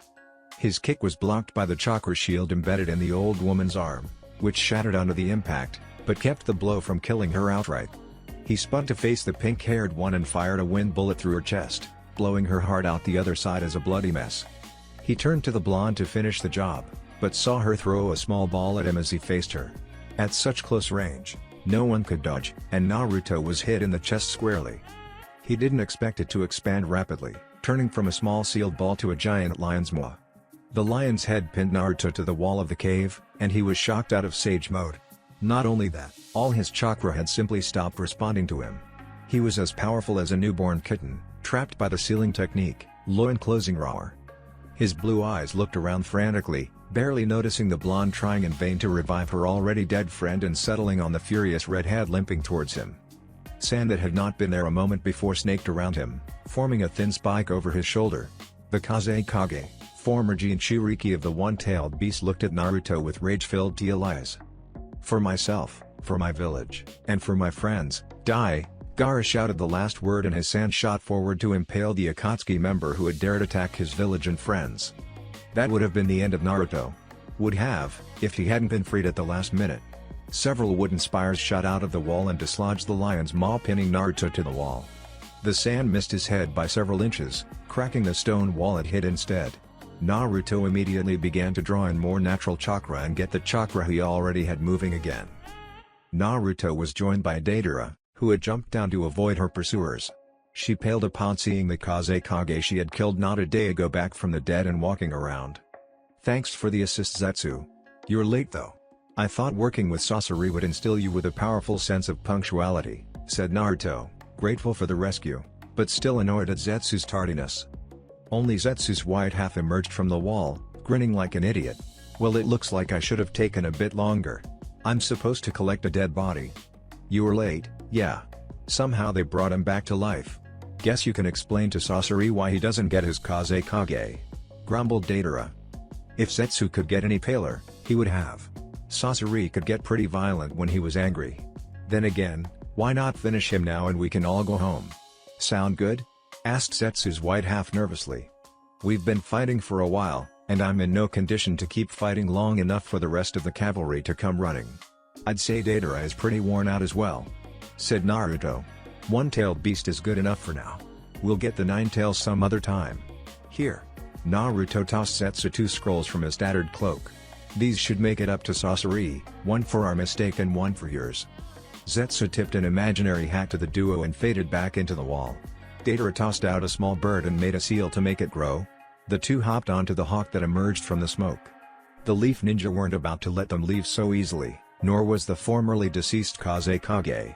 His sand shot forward, but was stopped by a mass of locusts that emerged from Deidara's left palm and exploded violently. No one was hurt by the bombs, but by the time the explosions subsided, the two Akatsuki members had disappeared without a trace, leaving the survivors to mourn the lives lost to them. Sakura, who had died healing the Kazekage from death, and Granny Chio, who had given her life to save Gaara's ex. "I can't help but notice a distinct lack of Kazekage. What happened, Zetsu?" asked Sasori. The puppeteer was outside of his armored shell to work on the incoming corpse that would apparently not be arriving. "The hidden leaf is what happened," responded Zetsu's black half angrily. Now, that's no excuse to rude, and it's no reason to be sad. Look what we got for you instead," interjected his lighter half. Sasori caught the 2 scrolls and looked in stunned silence at the kanji on them. "Mother and father. My first puppets." Sasori quickly broke himself out of the past and pocketed the scrolls. "I'll let it slide, but only because 300 is a better number than 299. Zetsu let out a sigh of relief, which his dark half scoffed at. "What now? We still have no idea where the 3 tails is, and I haven't come across any leads," asked Zetsu. "I might have a spy who has some information on that front. I'm set to meet with him in 10 days at Tenchi Bridge. Perhaps a snake can shed some light on the turtle." Zetsu could understand the turtle perfectly well, but he had only one idea of who might be a snake. To be honest, the idea made him a tad nervous. Tenchi Bridge was one of the 3 vital pathways into the Land of Grass, and it had been built to last. The 3 bridges spanned the deep ravines that riddled the country's borders, providing entry for merchants and civilians. Ninja didn't need to bother with the bridges, as they could simply cross the ravines like they weren't even there. But to the less militant-minded, the bridges were vital paths that connected the land to its 3 neighbors. The Land of Rain lay to the south, the Land of Fire to the east, and the Land of Earth in the northwest. Kanabai Bridge had been destroyed during the last war, and the Land of Grass had been glad to be rid of any connection to the nation that had occupied them not so long ago. Hozukiho Bridge passed right past the infamous prison of the same name, and was rarely traveled, especially since travelers from the Land of Rain had been scarce in recent years. Tenchi Bridge, however, remained a well-traveled route, though it wasn't uncommon to find it empty. The Land of Grass had few reasons to visit in the first place. It was the lack of enemy ninja presence and presence of the bridge itself that convinced Sasori that Tenchi Bridge would be a good place to meet his spy. Kabuto Yakashi had been an accomplished spy for the Hidden Leaf when he had appeared in the Hidden Sand. His alibi and backstory had been watertight, which made Sasori suspicious. More digging had revealed that Kabuto, a loyal sand ninja, had actually been a loyal mist ninja not too long ago, and a loyal cloud ninja before that. It had pushed Sasori's spy network to the limits, but he had managed to track down Kabuto's origins to the Hidden Leaf. The pragmatic puppeteer wasn't one to let such talent in his field of expertise slip away, and had recruited the child into his massive spy network. Kabuto had been sent to infiltrate the Hidden Rock Village, and had been good about sending reports to Sasori and the Hidden Leaf. It wouldn't do to have the Leaf grow suspicious of their spy and have him erased for good. He had done well, and Sasori had almost forgotten him when it happened. The Leaf had ordered the boy eliminated anyway, and through some contrived circumstances, he had ended up in the employ of Orochimaru. It would appear that Sasori had not been the only person keeping an eye on the silver-haired spy. Never one to let an opportunity pass, Sasori had tasked Kabuto Yakashi with spying on Orochimaru himself. And now he hoped that placing a mole in the snake's den would come to fruition with a lead on the Three Tails. Orochimaru was known to have spent his years after, and even before, his defection from the Hidden Leaf partaking in horde experiments to achieve perfection. As rare as they were, tailed beasts would be at least justify some looking into. These thoughts kept Sasori occupied as he readied his questions for his contact. He knew sneaking away from Orochimaru would be difficult, and had no wish to lose such a valuable spy, even if it meant arriving early and waiting. He sat inside his armored puppet Hiruko, senses trained outwards and mind focused inwards until a hooded and cloaked figure flickered into existence next to him. "I trust I didn't keep you waiting too long, Lord Sasori?" "No. I arrived early." "You're on time," grunted Sasori through Hiruko's armor. "I hate keeping others waiting, but I hate being kept waiting myself even more. So why don't you come out so we can start this already?" "Kukaku," laughed a pale man as he rose from the boards of the bridge. "I thought for sure I had hidden my presence. Oh well, if Akatsuki was made of weaklings, it wouldn't be worth the effort." He stepped out of the ground entirely, long black hair clashing with his ghostly pale skin. The purple eyeliner might have been seen as feminine if it didn't draw attention to his golden eyes, the pupil slit. The long tongue that he licked his lips with completed the appearance of a snake that had found what it wanted. "Orochimaru," stated Sasori, as though he were interrupted by one of the most feared traitors in the world on a daily basis. "Did you follow my spy here, or did he sell me out? I want to know whether there will have to be blood before we're done here, and whose it will be." Kabuto swallowed, taking a step away from his former master towards the snake Sanin. "No need to get antsy, Sasori," said Orochimaru. "I was just a tad interested in the Sakatsuki group. They seemed like strong people, so I thought I might use them to further my own goals. Imagine my surprise when my own trusted medic was a spy for them all along. I followed him of my own accord to meet with you directly." "Akatsuki is not a tool to be used, Snake. You'd be the one more likely to end up dead if you crossed us," warned Sasori. "I have no intention of fighting you. I was just wondering why I wasn't included. I think I'd be a good addition to an organization hunting Jinchuriki," said Orochimaru, examining his nails in feigned disinterest. "Akatsuki only has 10 members at any given time. And while some are full with idiots and fools, they are all full just the same. There is no room for you in Akatsuki," growled Sasori. "Shame. I even tracked down my tailed beast too," said Orochimaru as he looked up from his right hand to gaze intently at Sasori with an infuriatingly cocky grin on his face. "But if Akatsuki doesn't want to know where the Three Tails is, I suppose I could find use of it for myself. Perhaps it would make a tasty soup. As I said before, Akatsuki is not accepting new members. However, in exchange for the information on the tailed beast's whereabouts, Akatsuki will assist you in your goals, and you will be immediately inducted as a member should one of the current ones die," offered Sasori. Orochimaru's smile got wider. "If such a thing were possible. I had hoped you would see things my way, Sasori. I'll give you back your spy, Kabuto will show you where we found the turtle. And I'll be waiting for that letter of acceptance with bated breath." Sasori would have to be deaf to miss the sarcasm and arrogance in his voice as Orochimaru's pale skin slowly turned brown and he collapsed into a puddle of mud.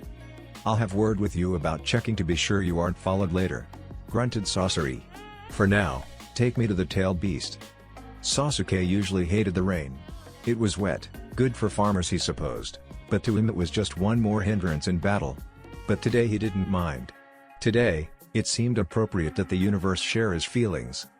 He stood facing the memorial stone of fallen heroes of the Hidden Leaf, staring in mute horror and agony at the name freshly carved onto it.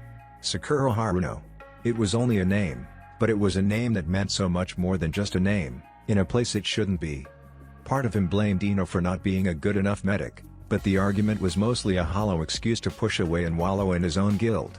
If he had only been stronger, able to defeat Akatsuki and not be fooled by some juvenile trick like that, she might still be alive. If only his attacks had been as powerful as a sage's, he might have been able to do something. Lightning flashed in the background and the resounding boom of thunder shook Sasuke to his bones. His eyes, previously shut with tears, shot open in a moment of realization. He hadn't been strong enough then. But he would become stronger. Stronger than Naruto, stronger than Itachi, stronger than all of Akatsuki combined. And he would do it with the fury and power of a bolt of lightning. The youngest living Uchiha ran off to find someone to teach him about summoning, more determined than he had been since his academy days, where he lived for Itachi's dying breath. From the trees around the memorial stone, One Eye watched on, glad that his adorable little student was taking the opportunity to better himself rather than give up in despair. He had been prepared to inspire Sasuke and motivate him to beat Akatsuki, but it seemed the young Uchiha had that bit covered by himself. And Kakashi had bothered to sneak out of the hospital when he shouldn't have even been awake just for this. He would have to talk to Sasuke about needing too much surveillance later. For now, he would focus on the burning pain coming from his broken bones.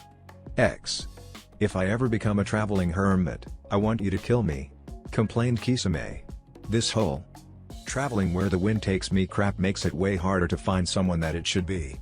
If you became difficult to find, I wouldn't bother hunting you down, countered Itachi. Besides, we've found him now. Itachi gestured to the canyon they overlooked from their vantage point. They had been traveling the land of Earth for some time now, eager to prove themselves once more after their debacle with the Mizukage. They had managed to track Roshi, the Jinchuriki of the Four Tails, across the countryside, always one step behind the wandering hermit. But now, looking down into the canyon, Kisame could see the small campfire giving off a warm light. It was the same fire that betrayed the Jinchuriki's position, though Roshi probably had confidence that he could beat any simple bandits that found his campsite. Unfortunately for him, Akatsuki was no group of bandits that had stumbled across some traveler. They were competent warriors that could decimate entire armies single-handedly, coming in with full knowledge of their opponent's unique partner. Itachi took a step forward to move in on the campsite, but was stopped by Kisame's large arm on his shoulder. "You take a nap or something, I got this." Kisame smiled at his partner's impassive face. "It's my fault that Yagura ate it anyway, so I'll handle this guy by my lonesome." "Yes, it was your fault." Despite Itachi's condemning tone, Kisame simply laughed. "I'll see you when you're done for the ceiling." "Sure thing." Kisame hefted Saimata over his shoulder and trekked into the valley to get his target. The land of Earth's hot climate had left the canyon destitute of any plant life bigger than a shrub, and the Jinchuriki spotted Kisame from some distance. Apparently news of the Kazekage's death and Akatsuki hadn't reached his ears yet, and Roshi simply sat eating his dinner as Kisame drew near. "So, Akatsuki has found me already, eh?" Apparently word had reached him then. "I hope you'll let a doomed man finish one last meal? It'd be a shame waste a perfectly good fish." Kisame didn't reply, but he did simply stand there for a minute as Roshi finished off the last bit of his dinner. "So are we going to do this the easy way, or the hard way? Doomed man and last meal don't sound like the words of a man who'll fight for every breath," asked Kisame, though he would eat his Akatsuki cloak if it were as simple as that. "If it were my life on the line, I'd go quietly. I've lived longer than most people in this world have any right to," said Roshi quietly before looking up, his eyes showing his inner resolve. "But I don't think you're collecting tailed beasts to store in a pretty showcase. I can't allow the lives of those important to me to be endangered, so I trust you understand why I'll fight with all I have." "Yeah, no hard feelings," said Kisame before he leveled Saimata an inch from Roshi's nose. To the red-haired hermit's credit, he didn't move at all. Just hard blows. With that, Kisame lunged forward, Saimata almost going through Roshi's face. The old Jinchuriki managed to jump out of range at the last second, running through hand seals as he flew backwards. Lava style, exploding hell balls. Roshi stomped his foot on the ground, causing several circles of rock to rise to eye level. Kisame hated earth-style jutsu, because even if Saimata ate all the chakra behind the technique, you still had a large boulder hurtling towards you.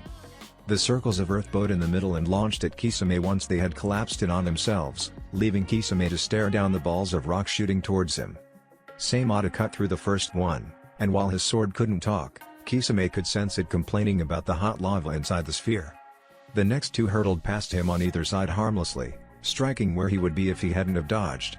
Kisame knew that it couldn't be that easy, and his suspicion was confirmed when the spheres of lava-filled rock exploded next to his head, sending lava and rock shrapnel flying in every direction. Kisame winced in pain as the molten rock hit the sides of his face. The burns and cuts were quickly healed by Saimata, but there was nothing stopping them from hurting in the meantime. When Kisame opened his eyes, he saw a wave of lava bearing down on him. He tossed Saimata into the air and sprinted through the hand seals of his own technique. He finished, and didn't waste any time balancing his chakra for maximum chakra efficiency. Water style, exploding water shockwave. Thousands of gallons of water were vomited out of Kisame's mouth, and he was soon standing on top of a tidal wave of equal size to the molten death coming towards him. Kisame caught Saimata and balanced the deadly blade on his shoulder. The two waves collided with a hiss of steam. Kisame was trained to fight in the mist though, and that gave him a distinct advantage. Or so he thought. Kisame ran at the Jinchuriki, drawing back Saimata to drain his chakra. He went for the legs, and was shocked when Roshi jumped. The old man's foot became cloaked in a noxious red chakra before it shot out at Kisame's face. The shark managed to get a hand between the blow and his face, but he still went flying back. Kisame dug Saimata into the ground to slow himself down and landed on his feet. "How were you able to sense me in the mist? I'm one of the best in the world at silent killing," asked Kisame. The Four Tails chakra had receded almost immediately, which made Kisame think that perhaps the old man couldn't use the chakra for more than a second. "The earth is my ally, and you might have well been an earthquake heading towards me," answered Roshi. "But I see you aren't an opponent I can hold back on much." With that, Roshi was engulfed in a torrent of red. When the aura around him died down somewhat, Kisame noticed that he had one tail sprouting from his lower back. On top of that, his skin actually appeared to be made of lava. The two men ran towards each other, Kisame drawing back his sword and Roshi preparing a simple punch. A punch coated in lava, but still a punch. Once they reached each other, Kisame swung downwards in an overhead strike that Roshi easily dodged. Kisame used Saimata as a lever to lift himself up and over the punch that Roshi threw, though he was unprepared for Roshi's new tail to swing up and give him a smack in the face. The lava armor burned, and the impact from the tail launched Kisame backwards, Saimata barely staying in his hand. Roshi stepped forward, hopefully to gloat so Kisame could have time to heal his injuries. "You don't stand a chance against a Jinchuriki at one tail, and this isn't even my final form. You'll need to send someone more experienced to deal with me." Roshi rushed forward, but Kisame's burns had already healed. Expecting his opponent to be writhing on the ground in pain, Roshi was taken by surprise when Kisame lapped up and hit him in the stomach with Saimata. The shark sword was stopped by Roshi's lava armor, but Kisame quickly flipped the Jinchuriki, using his beloved sword like a common bandit's club. Saimata still ate all of Roshi's spicy chakra though, and the Jinchuriki landed without his cloak of lava, though relatively unharmed. "That's one nasty sword. Let's see how much chakra it can absorb though." Roshi's chakra flared once again, the sheer force cracking the ground beneath him. Four Tails emerged this time, and Kisame readied his water prison shark dance, though he was still hoping to avoid using it. Flower Fruit Mountain. Roshi slammed his hands on the ground, and the ground beneath Kisame began to buckle upwards. The Akatsuki member's eyes widened as he felt the heat from the ground a moment before it broke. The area had temporarily been turned into a volcano, and the eruption sent massive quantities of lava shooting upwards. Kisame spat up a massive dome of water as Saimata fused to his body. A tail emerged from the tailless-tailed beast's back as his hands developed webbing. Fins grew from his arms, and head and his whole demeanor became more shark-like. The volcanic eruption below and the small ocean above cancelled each other out in a massive amount of steam. The two monsters didn't wait for it to clear up before they attacked though. Water style, Aqua Jet. Kisame shot a jet of concentrated water from his mouth as Roshi ran at him, covered entirely in his tailed beast's chakra. The hidden rock ninja rolled out of the way easily, a testament to his years of experience. Roshi finished his seals as he righted himself. Lava style, Fire Pledge. A plume of lava erupted from the ground in front of Roshi. Kisame was confused by such a useless attack, when another pillar of lava shot up from the ground, this time a little bit closer. Within seconds, the columns of fire had shot towards Kisame, swerving before they hit him to encircle him with the flames. Kisame felt the ground beneath him flare with chakra, indicating a finishing plume much more powerful than the ones meant to entrap him. It burned like hell, but Kisame leapt through the ring of fire that surrounded him. Saimata healed his wounds, or rather he did, since he and Saimata were one being at the moment. The sizzling stopped as the final burns were healed. Kisame looked up to see a lava armor Jinchuriki in his face, jaw open to unrealistic proportions and about to take a large bite out the Akatsuki member. Fire style, Fire Fang. Somehow Roshi managed to call out his attack even when his mouth was open wide enough to swallow Kisame's head. The shark man acted on instinct, and his thick tail smacked Roshi away. The lava armor left some bad burns on his tail, but Kisame ignored it. The burns would heal soon enough. Right now he had to get the momentum of the fight back on his side. While Roshi was still recovering from the blow, Kisame formed a quick seal and spat out a small volume of water. Roshi righted himself to land on his feet, though the speed of his travel had him skidding short distance. He looked at Kisame to see the man rushing him with Saimata back in his hands. The sword had seemed vital to Kisame's fighting strategy, which is why Roshi wasn't expecting Kisame to throw the sword at him like a large shuriken. The strategy was effective though, and Roshi was smacked across the face with the blade. Kisame rushed in immediately afterwards to press his advantage, delivering a solid blow to Roshi's face, which had been robbed of its protective and destructive chakra by Saimata's appetite. The blow sent Roshi flying back head over heels, but his decades of experience wouldn't been beaten that easily. His tails quickly righted him as the burning chakra covered his face once again. The rage of the four tails was telling him to rush recklessly, but he had been using the tailed beast's chakra for decades now and had gotten pretty good at suppressing his more primal instincts. Still, he would have to end this quickly before he became unable to use his demon's chakra. It gave him strength and stamina, but it also robbed him of a clear mind and slowly burned away his body. Kisame had decided to end it as well, and was running through the seals for one of his most powerful techniques, a jutsu he had actually developed to kill the Mizukage. It was only after developing the technique that he realized that Yagura would have brushed off a water-style attack like it wasn't even there. Roshi noticed that Kisame no longer had Saimata near him to heal his wounds and eat the chakra of his enemies. Realizing this was his best chance, he rushed at the Akatsuki member. Just as he started running, Kisame finished the seals for the technique. Now he only had to charge it. He brought his hands to his hips and started the final steps of the technique. Cupping his hands together, he channeled all his chakra to the space between his hands. A small blue orb of flame vaporous, an altered chakra formed between Kisame's hands as Roshi closed about half of the gap. Kisame ignored this to focus on the next part. He concentrated on converting the massive amount of chakra into water chakra. Nature transformation of this scale was difficult in the extreme, but the orb took on a deeper blue hue and felt more solid than it had a second ago. Roshi had him. Kisame was unarmed a few feet away, and Roshi swung his arm to deliver a blow strong enough to decapitate the shark man before him. He was surprised when his hand passed harmlessly a few inches from Kisame's face. Looking backwards to check what had stopped him, he saw Kisame atop his sword, which had been driven through one of his tails. The blade was drawing his chakra out, and Roshi's other three tails shot out to impale the Kisame holding the sword. The appendages succeeded, but Kisame simply dissolved into water, grinning as they ran him through. Roshi's dulled mind felt happy that it had killed the Akatsuki member, but as Saimata continued to rob him of his demonic shield, his senses cleared. But not soon enough. Kisame finished his technique with the easiest of all the steps. He simply released the energy built up in a directed beam of death. Figuratively, of course, since Roshi dying would be very bad. Kisame thrust his hands out in front of him, palms facing his opponent like his signature super water shark bomb. Waviv! The orb of condensed water chakra burst outwards at Roshi, hitting him point blank and engulfing him completely. After several seconds, the beam subsided to reveal that Roshi had been blasted several hundred meters. The Jinchuriki had been driven into a wall of cooled magma, from his first attack of the battle, ironically enough, leaving a human-shaped imprint around the unconscious, or dead, Jinchuriki. Kisame really hoped it was the former. The Akatsuki member took a step forward and almost collapsed from sheer exhaustion. The turtle destruction wave was a powerful technique, but it was slow and took almost all of his chakra. He managed to catch himself on Saimata's handle, and stolen chakra flooded into his system. It was no substitute for a good night's sleep, but it would keep him up and running for a while longer. He walked up to his Akatsuki cloak, which he had discarded sometime in the course of the heated battle to fuse with Seimata more easily.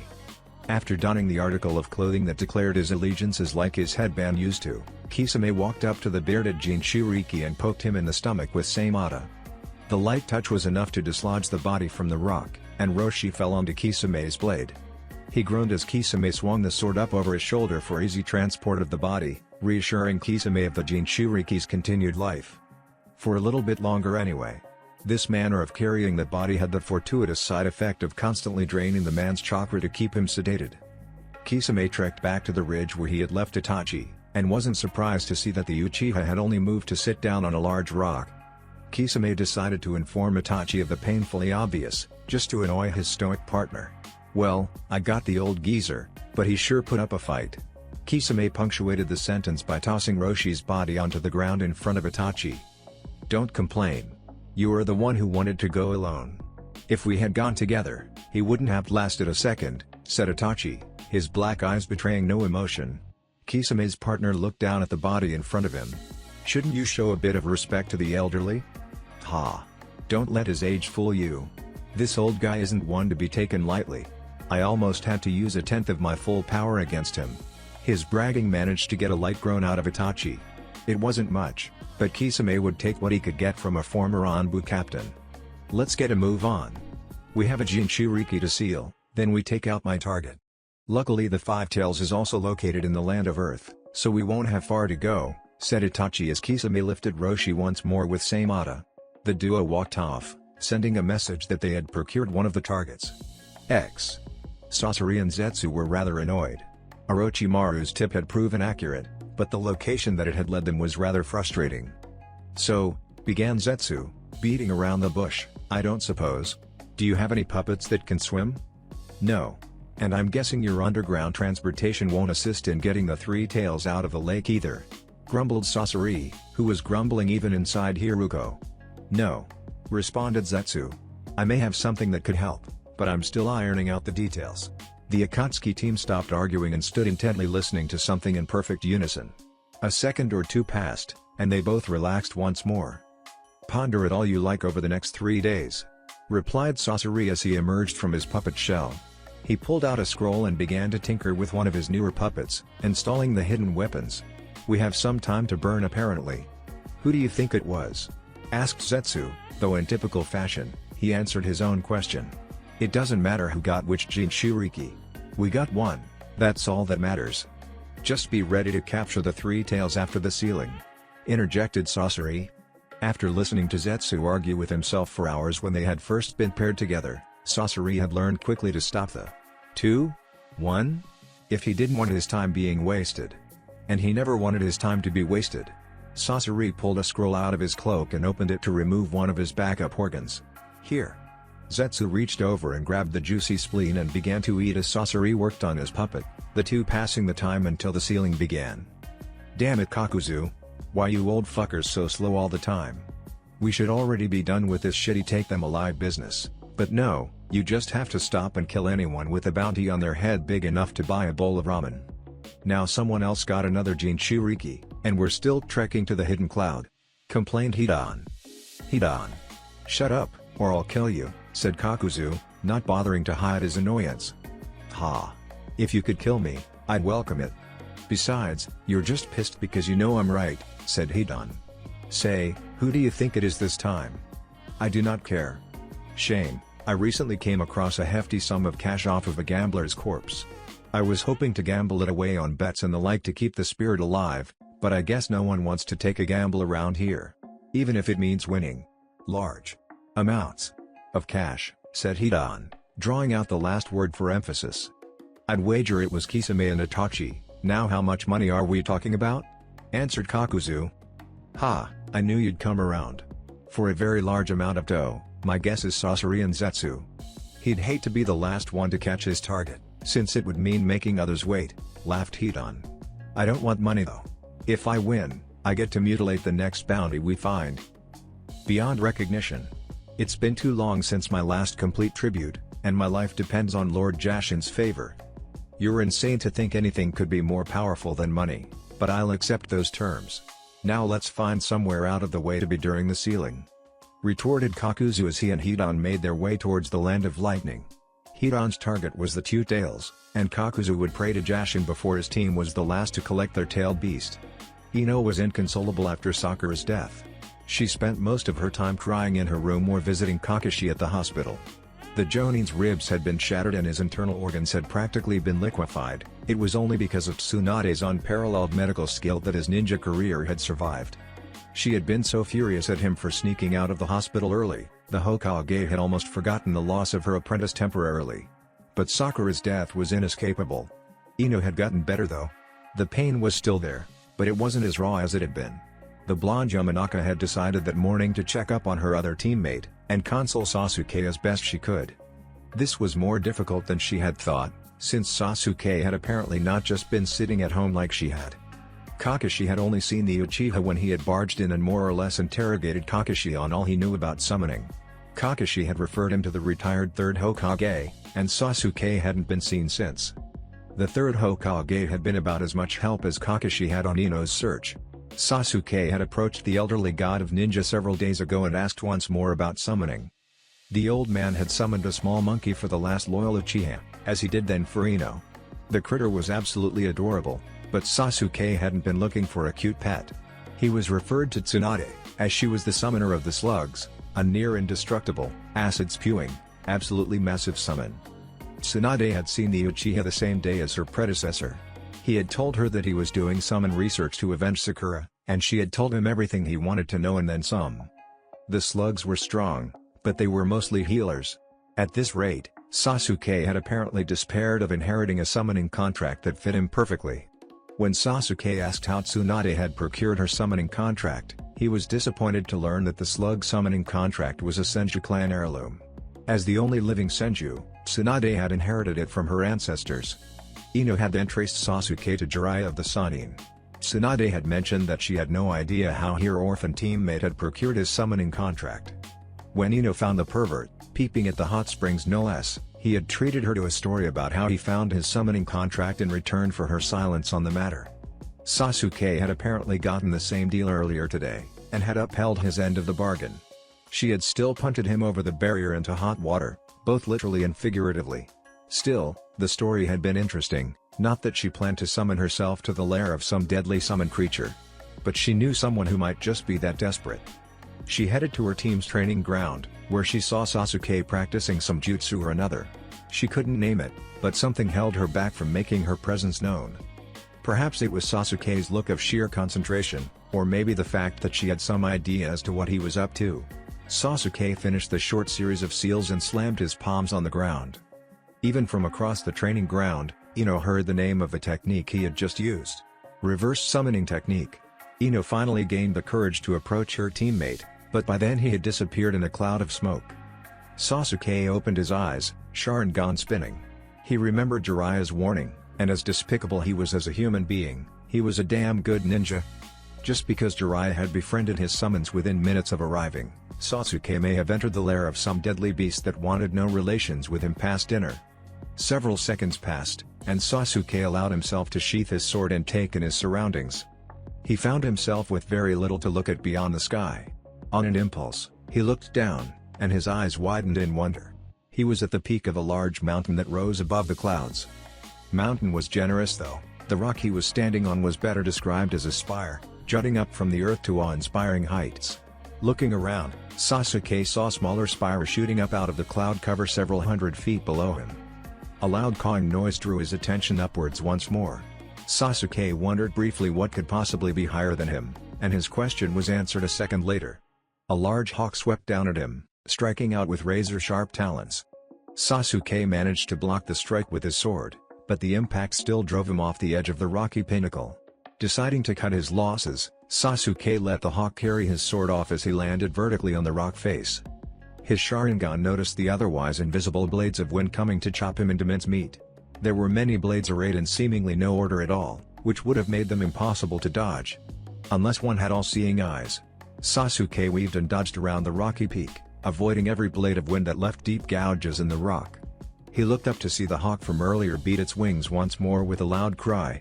He dodged all of these ones too, but they distracted him from the hawk moving upwards.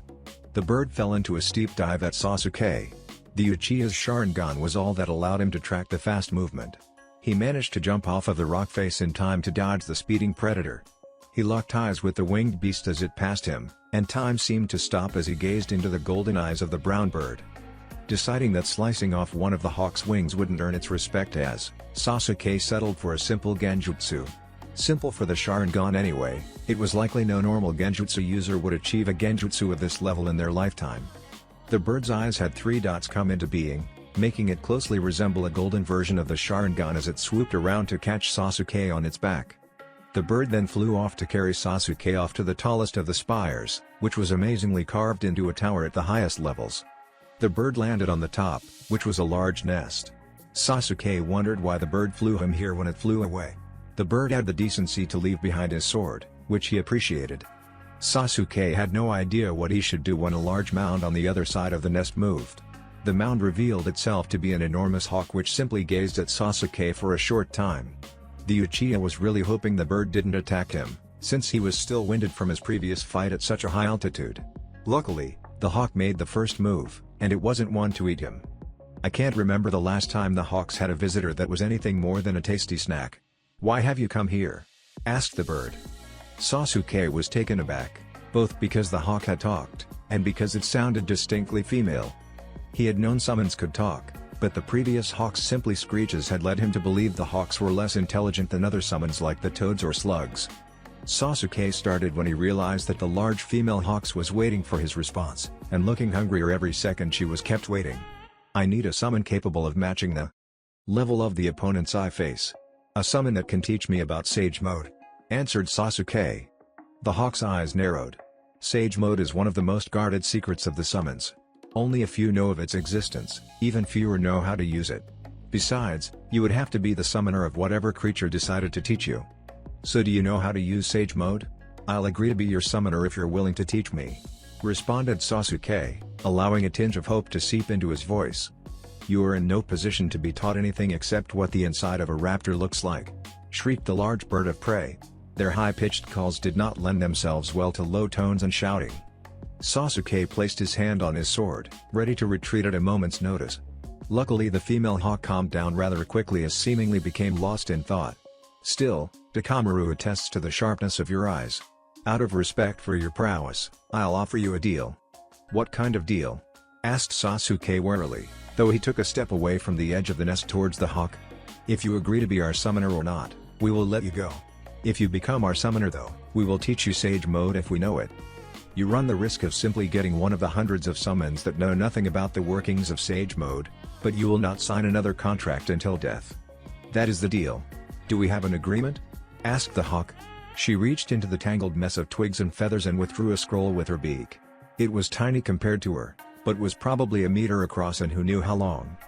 Sasuke looked down at the scroll, and raised his hand to his mouth. He bit down hard, and blood ran freely from his thumb.